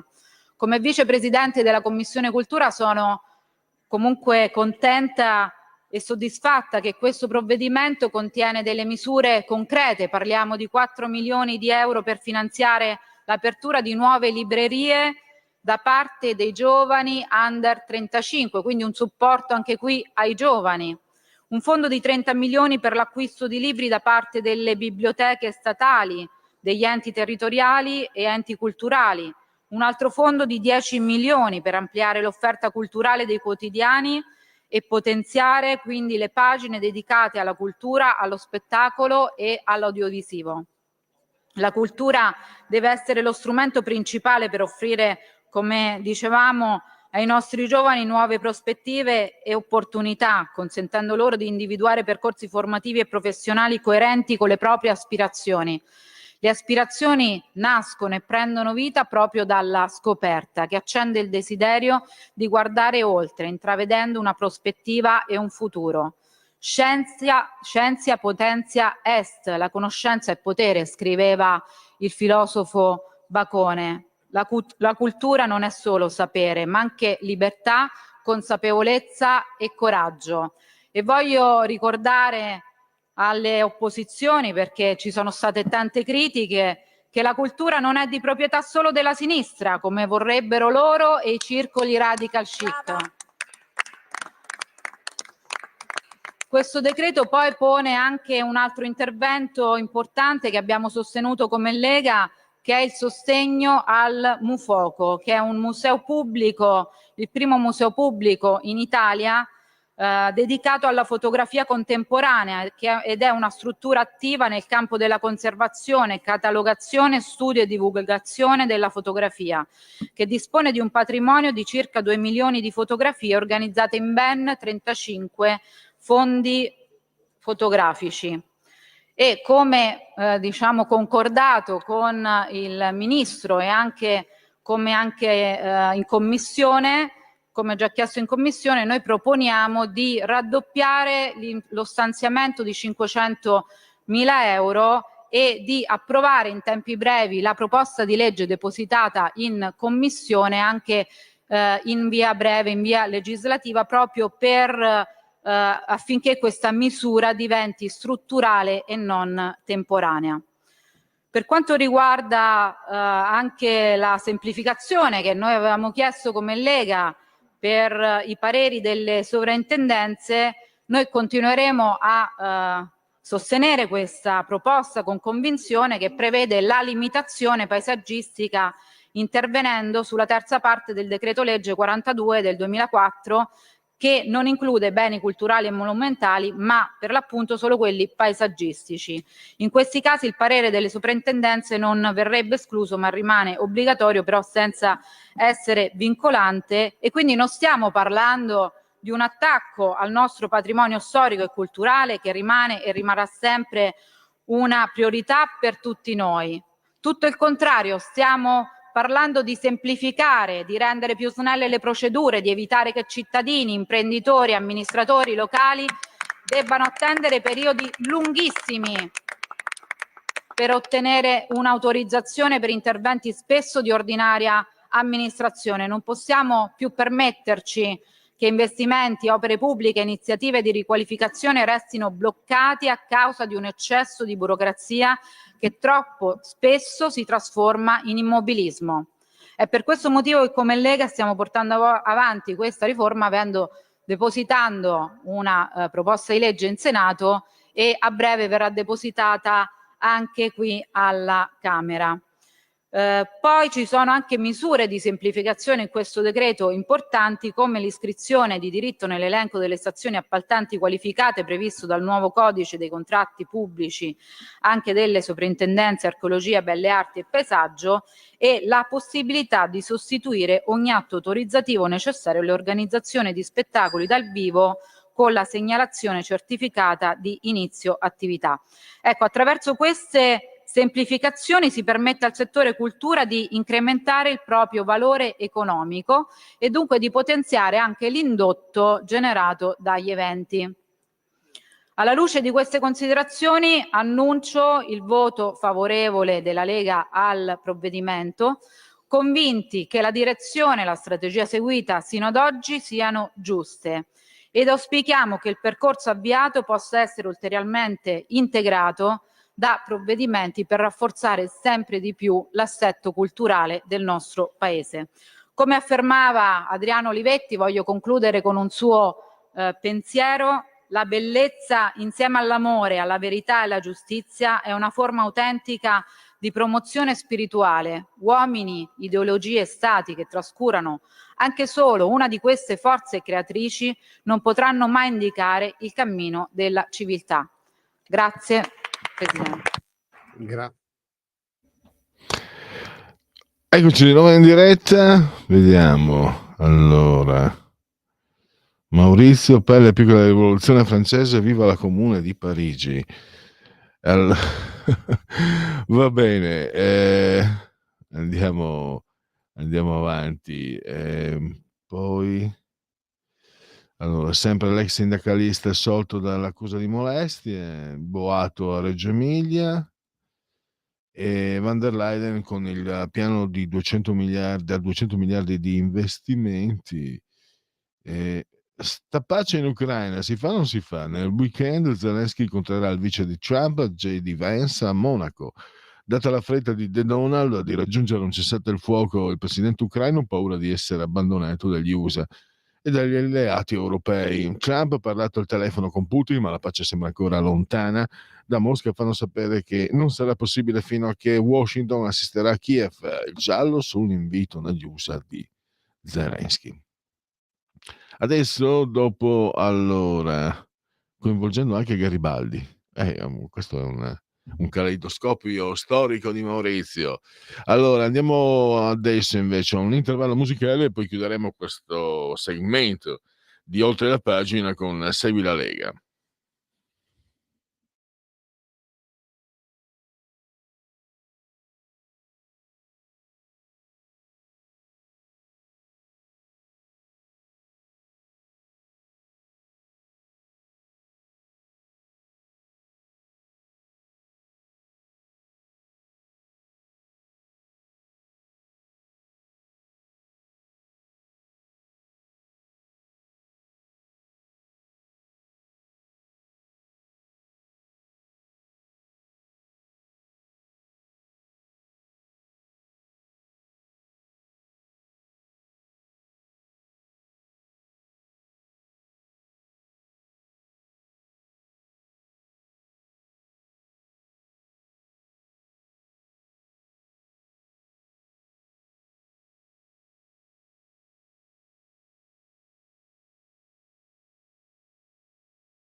ed entriamo nella sfera del Segui la Lega. Segui la Lega è una trasmissione realizzata in convenzione con La Lega per Salvini Premier. Segui la Lega prima che la Lega seguisca te alla Pellegrina o segua te alla Marciana. Sono sul sito legaonline.it, è scritto legaonline.it. Si può fare di tutto su questo sito. Intanto firmare per sostenere le forze dell'ordine e anche le proposte della Lega all'interno del DDL sicurezza.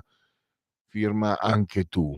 E poi abbiamo la possibilità di consultare il calendario delle feste della Lega e naturalmente anche la possibilità di iscriversi alla Lega. Molto facile, semplice, si versano 10 euro. Lo si può fare anche tramite PayPal, senza nemmeno sia la necessità che siate iscritti a PayPal. Poi, fornito il codice fiscale e gli altri dati richiesti, infine vi verrà recapitata la maggiore per via postale, ma se di mezzo ci sono Poste Italiane, il sottoscritto raccomanda ampi, profondi, calorosi gesti apotropaici alle femminucce, maschietti, a tutti i sessi previsti e anche a quelli non previsti, perché io sono molto inclusivo. La tessera Lega Salvini Premier. Il momento di autodeterminazione civica, il 2 per 1000, il tuo sostegno vale il 2 per 1000, una scelta libera, difesa dell'Italia in Europa. Nella tua dichiarazione dei redditi scrivi D43, non ti costa nulla. Lo sapete, questi sono soldi che si tiene lo Stato. Noi però abbiamo questa chance, possiamo indicargli dove spenderli. Questo è un redazionale per la Lega, quindi noi con veramente a cuor leggero e felice indichiamo il D43, che è il modo per aiutare e sostenere il movimento di Matteo Salvini. Nel 2 per 1000, nella tua dichiarazione dei redditi, D43. D di Domodossola, 4 i Cavalieri dell'Apocalisse. 3 invece è il numero perfetto. E infine andiamo a mettervi a conoscenza delle uscite delle radio televisive degli eroi della Lega, i suoi politici. Abbiamo Claudio Durigon, oggi pomeriggio, economia, la rubrica, l'emittente Sky TG24, il sottosegretario, chiedo scusa, al lavoro, Claudio Durigon, 17:15, economia, Sky TG24. Più tardi alle 19:20, quindi diciamo in orario preserale a Isoradio, potete ascoltare il presidente della Commissione Attività Produttive a Montecitorio, Alberto Gusmeroli, alle 19:20 Isoradio. Bis di Gusmeroli domani mattina in ora presto, perché vi parla alle 10 Rai News 24, quindi vedere e ascoltare Rai News 24 alle 10. E poi il presidente della Commissione Attività Produttive e anche, ricordiamolo, sindaco di Arona. Poi abbiamo Alessandro Morelli, sottosegretario alla programmazione, sempre domani, però domani pomeriggio, alle 17:15, rubrica Economia, Sky TG24, e lunedì 3 marzo invece alle 8:30, 3 marzo, siamo lontani, alle 8:35 il responsabile Economia Lega Alberto Bagnai a Radio 24 mattino. Con le comunicazioni delle apparizioni dei protagonisti della Lega sui politici abbiamo chiuso Segui la Lega, quindi possiamo dare all'intervallo e poi tra 5 minuti parleremo della malattia di Huntington.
Lo amiamo perché ci offre sempre le cose più buone e naturali. Linea Alberto Acerbis! Allora, buongiorno care amiche, buongiorno cari amici di Radio Libertà, da Alberto Acerbis. Allora, voglio darvi 2 consigli, a parte che dopo tanti e tanti anni sapete bene che per noi Natale è un momento importante perché c'è l'olio nuovo, c'è la raccolta delle olive e c'è il Natale.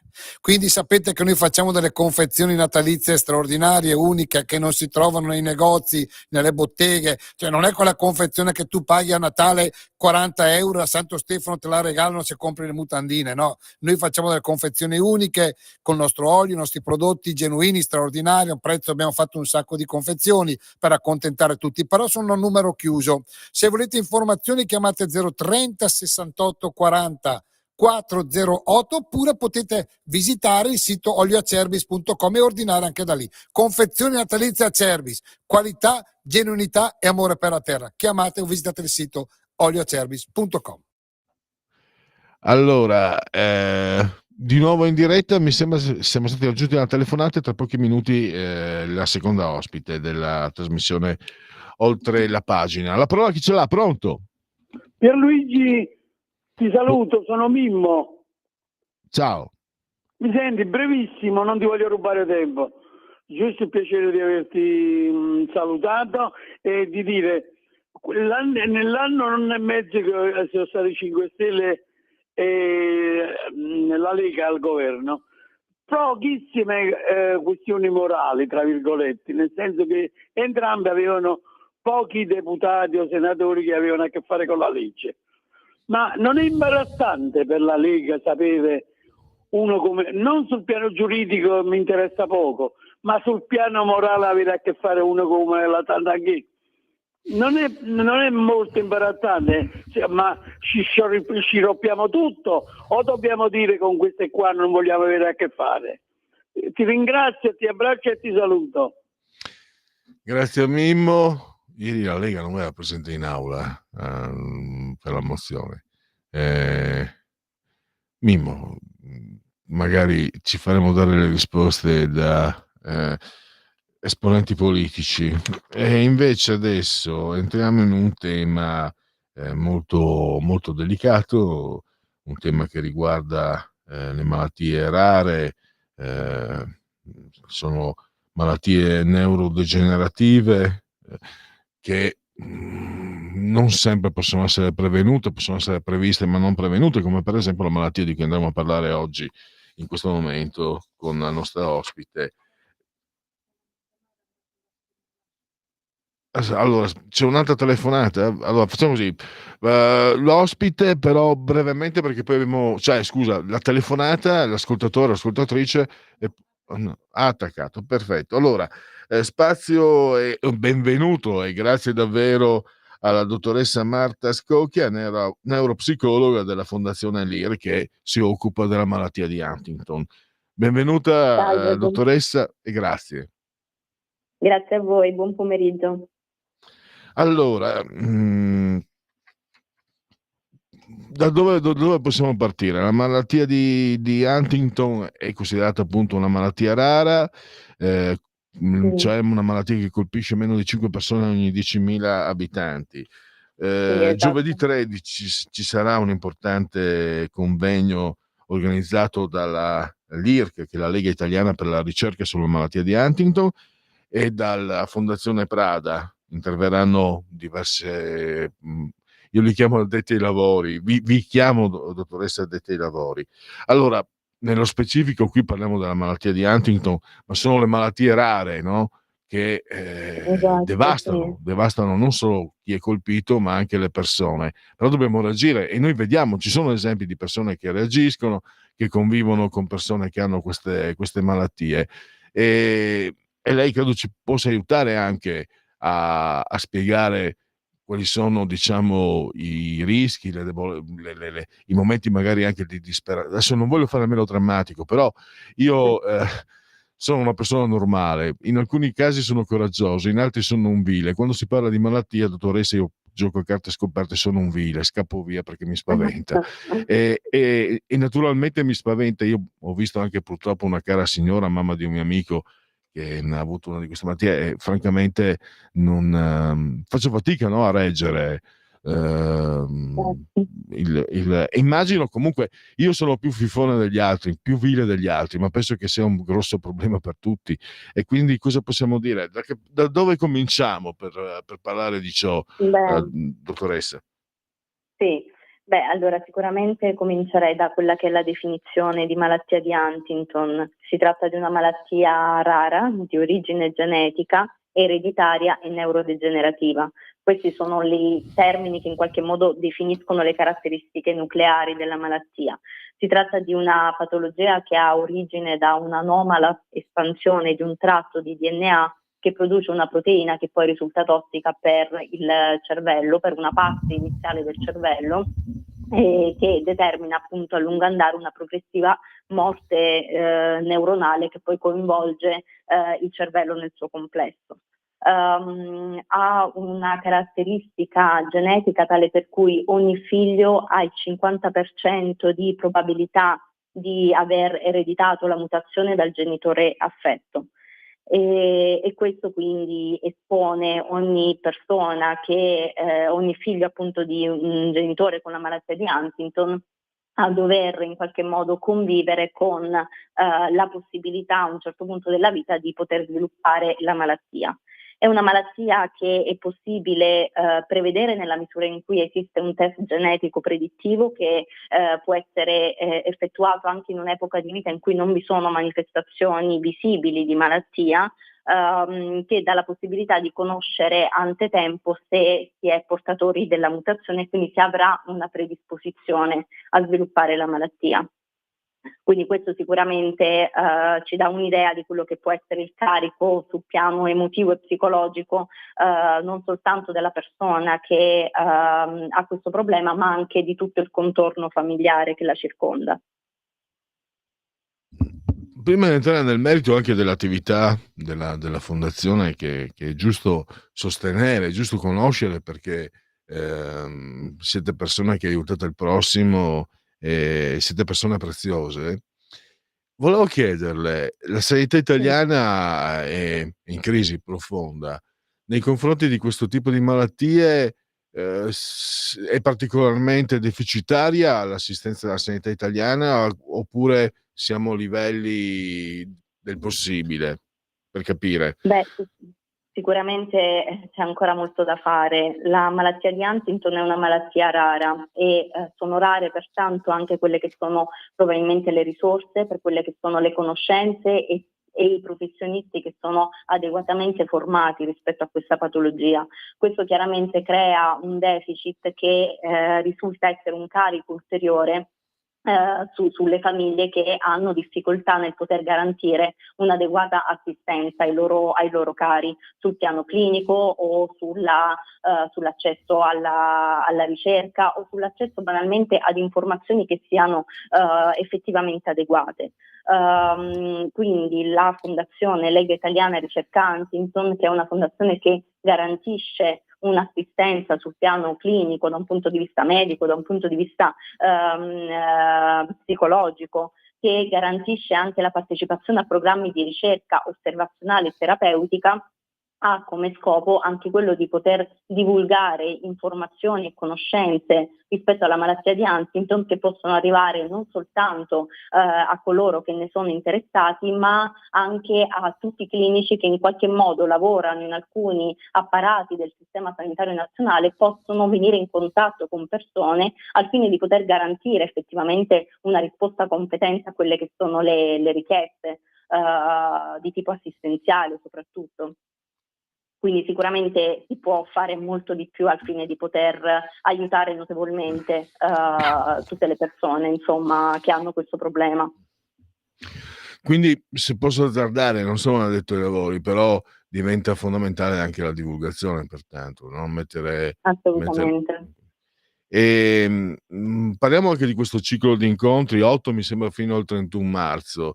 Si affronteranno i vari aspetti di questa malattia, anche dal punto di vista delle difficoltà psicologiche, delle difficoltà della famiglia, le paure, eccetera. Certo. Ecco, se magari ne parliamo, diamo anche delle indicazioni per chi volesse sostenere, per chi volesse o avesse addirittura bisogno di informazioni. Prego. Certo, assolutamente. Assolutamente, siamo stati invitati dalla Fondazione Prada all'interno del progetto Preserving the Brain che appunto ha come scopo quello di divulgare informazioni che riguardano alcune malattie neurodegenerative, e quest'anno appunto il focus di questa divulgazione di conoscenze riguarda l'ottica preventiva, quindi tutto quello che rientra in uno strumento di tipo preventivo rispetto alle malattie neurodegenerative. La Fondazione Prada al fine di raggiungere questo obiettivo ha costituito quella che è una mostra scientifica con l'esposizione di pannelli che vengono appunto dagli istituti di neuroscienze più importanti del mondo, a quale appunto stiamo partecipando anche noi con il pannello sulla malattia di Huntington, che in qualche modo veicola alcuni concetti fondamentali rispetto alla prevenzione nelle malattie neurodegenerative, nello specifico nella malattia di Huntington. Quindi è possibile andare a visitare questa mostra scientifica che sarà aperta fino ad aprile, mi sembra, presso la sede della Fondazione Prada, e oltre a questo la Fondazione ci ha dato la possibilità di parlare di malattia di Huntington il 13 febbraio presso le loro sedi, tramite appunto un convegno pomeridiano che sosterremo, dove si affronteranno quelli che sono gli aspetti di natura emotiva, gli aspetti comportamentali che si legano alla malattia di Huntington, rappresentando un complesso sintomatologico di importante impatto per le famiglie, questo tramite appunto l'intervento di alcuni esperti, il professor Scutieri, che è il direttore scientifico della Fondazione LIR, colleghi psicologi e psichiatri che parleranno appunto di aspetti che contornano, che rappresentano dei nuclei sintomatologici importanti e quanto possano anche interferire su quella che è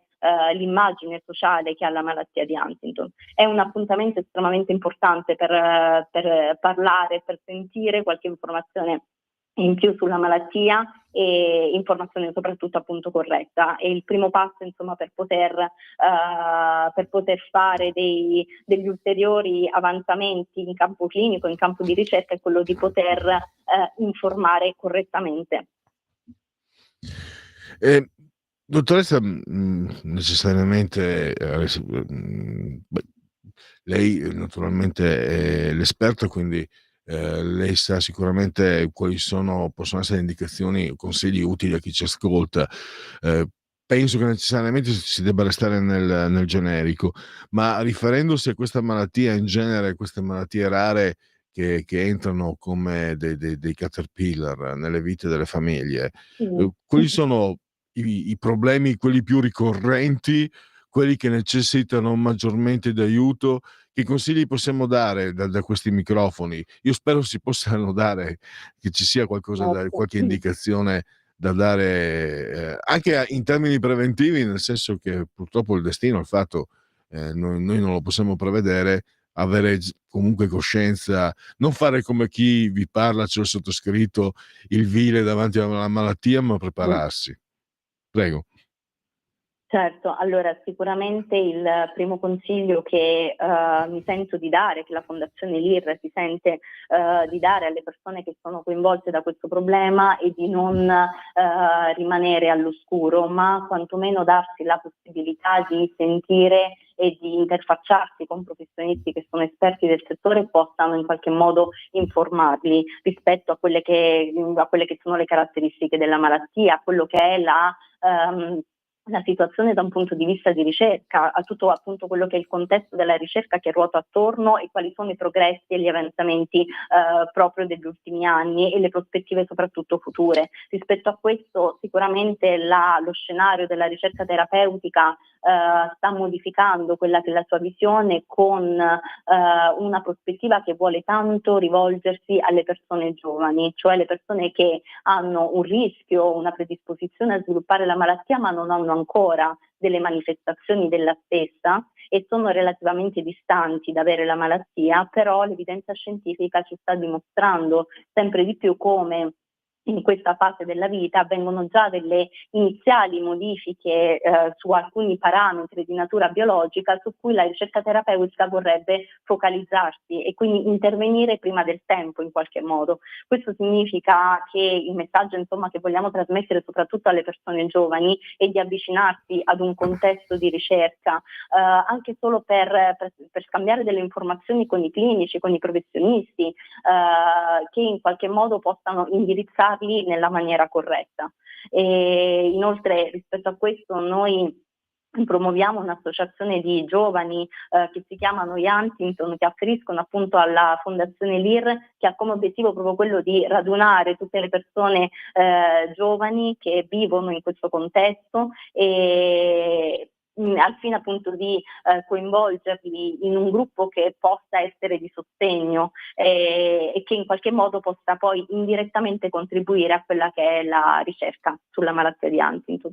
Quindi sicuramente il consiglio è questo, di avvicinarsi quanto più possibile a questo contesto.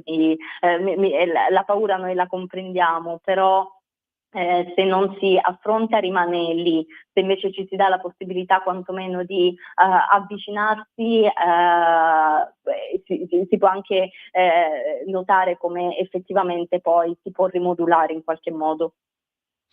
Sì, anche perché adesso vado contro il tono forse esageratamente pessimista che ho usato io, e lei invece ci ha spiegato molto bene. Ho una certa età, dottoressa, e posso dire che sono un boomer, no? Posso dire che senza avere fideismo cieco, ma io ho visto la medicina, la ricerca, la scienza fare passi da gigante. Quando ero giovane c'erano malattie che non ti davano scampo, invece adesso non solo riesci a superarle, comunque ci puoi convivere avendo una qualità della vita più che oltre che dignitosa per 10, 15, 20 e più anni. Quindi da quel punto di vista magari è un po' generico, è un po' superficiale, però facendo appello alla mia età, alla mia memoria, la fiducia nella scienza, nella medicina, nella ricerca non è infondata per quello che ho visto in questi ultimi 40 anni. Sì, assolutamente, è proprio corretto quello che dice. Rispetto soprattutto alla malattia di Huntington, sebbene noi ad oggi non abbiamo ancora una cura, tuttavia quello che è lo scenario della ricerca attuale è estremamente diverso da quello che poteva essere diversi anni fa. Uno scenario dove tante evidenze scientifiche ci dimostrino come intervenire su uno stile di vita in qualche modo non permette di prevenire ad oggi quella che poi la progressione della malattia e quello che è il suo destino, però ne può modificare sostanzialmente il decorso. Quindi oggi sappiamo che intervenire anche prima che la malattia si manifesti su uno stile di vita da un punto di vista dell'esercizio fisico, da un punto di vista della nutrizione, da un punto di vista di come stimoliamo il nostro cervello, rappresentano tutti fattori che sono un valido alleato per quello che succederà nel futuro e in qualche modo permettono di mantenere una buona qualità di vita il più a lungo possibile.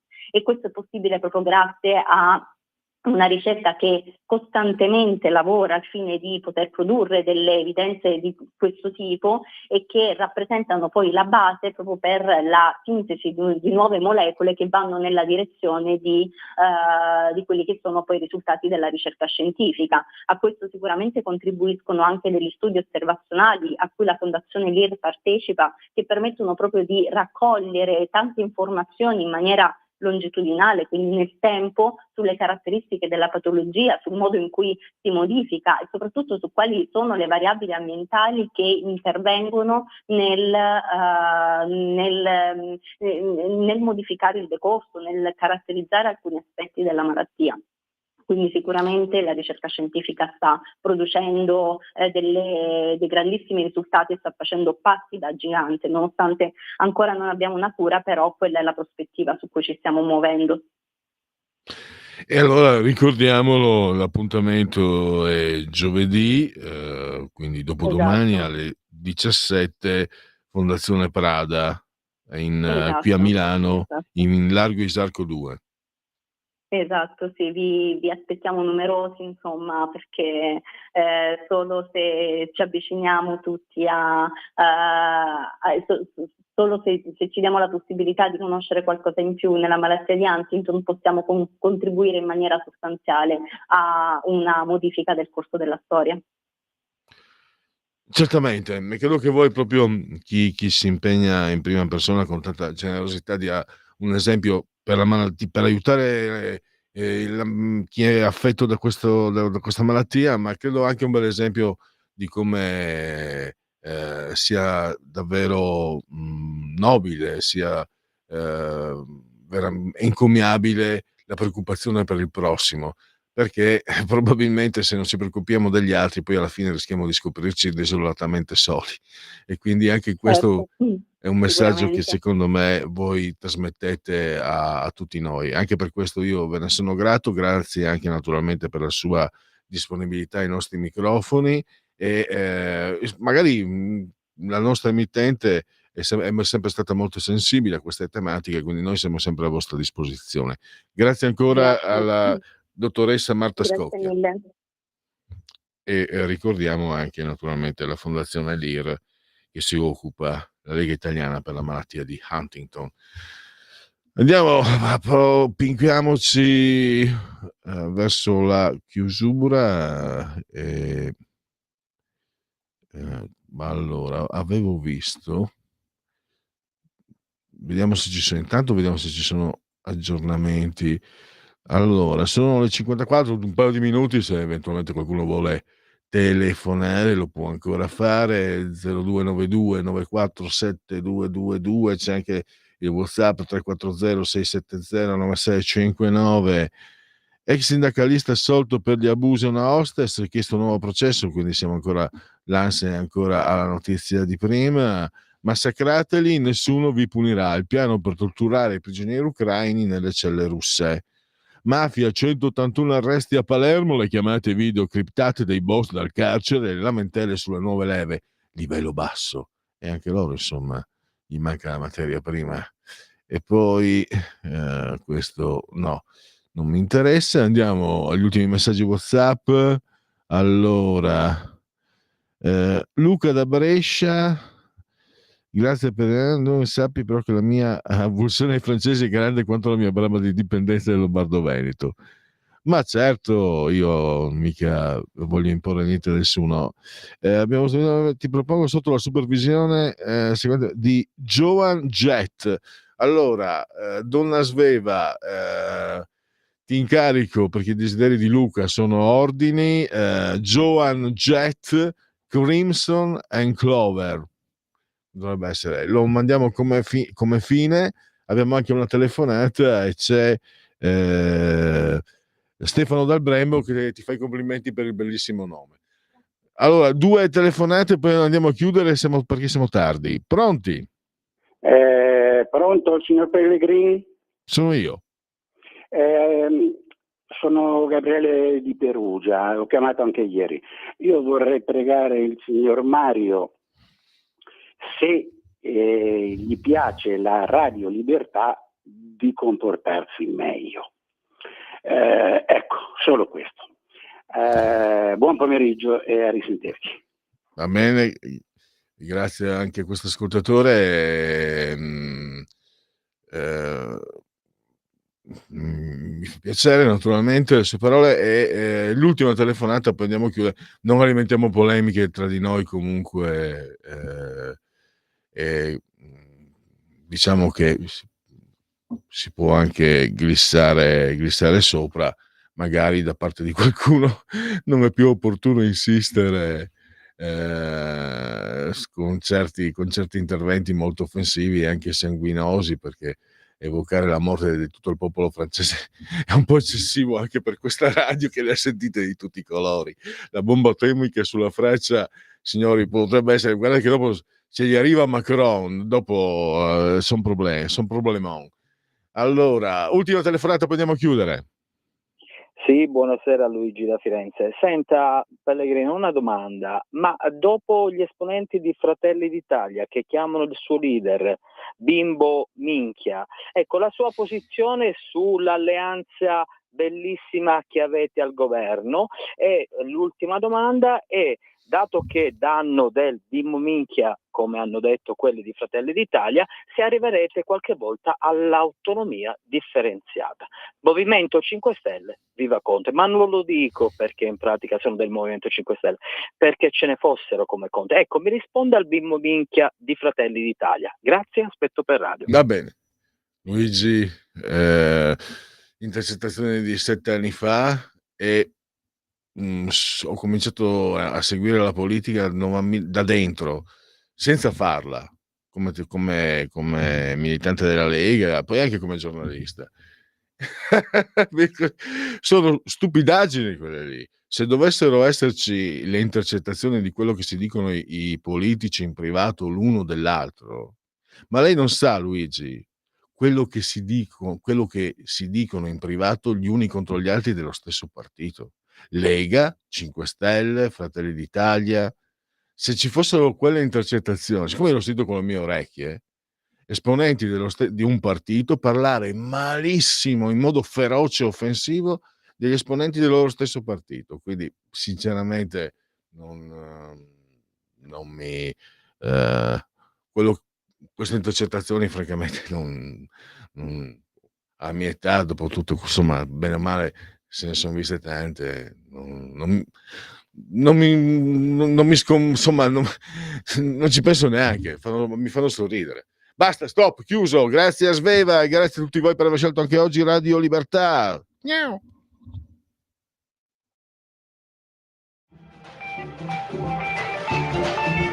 Avete ascoltato Oltre la pagina.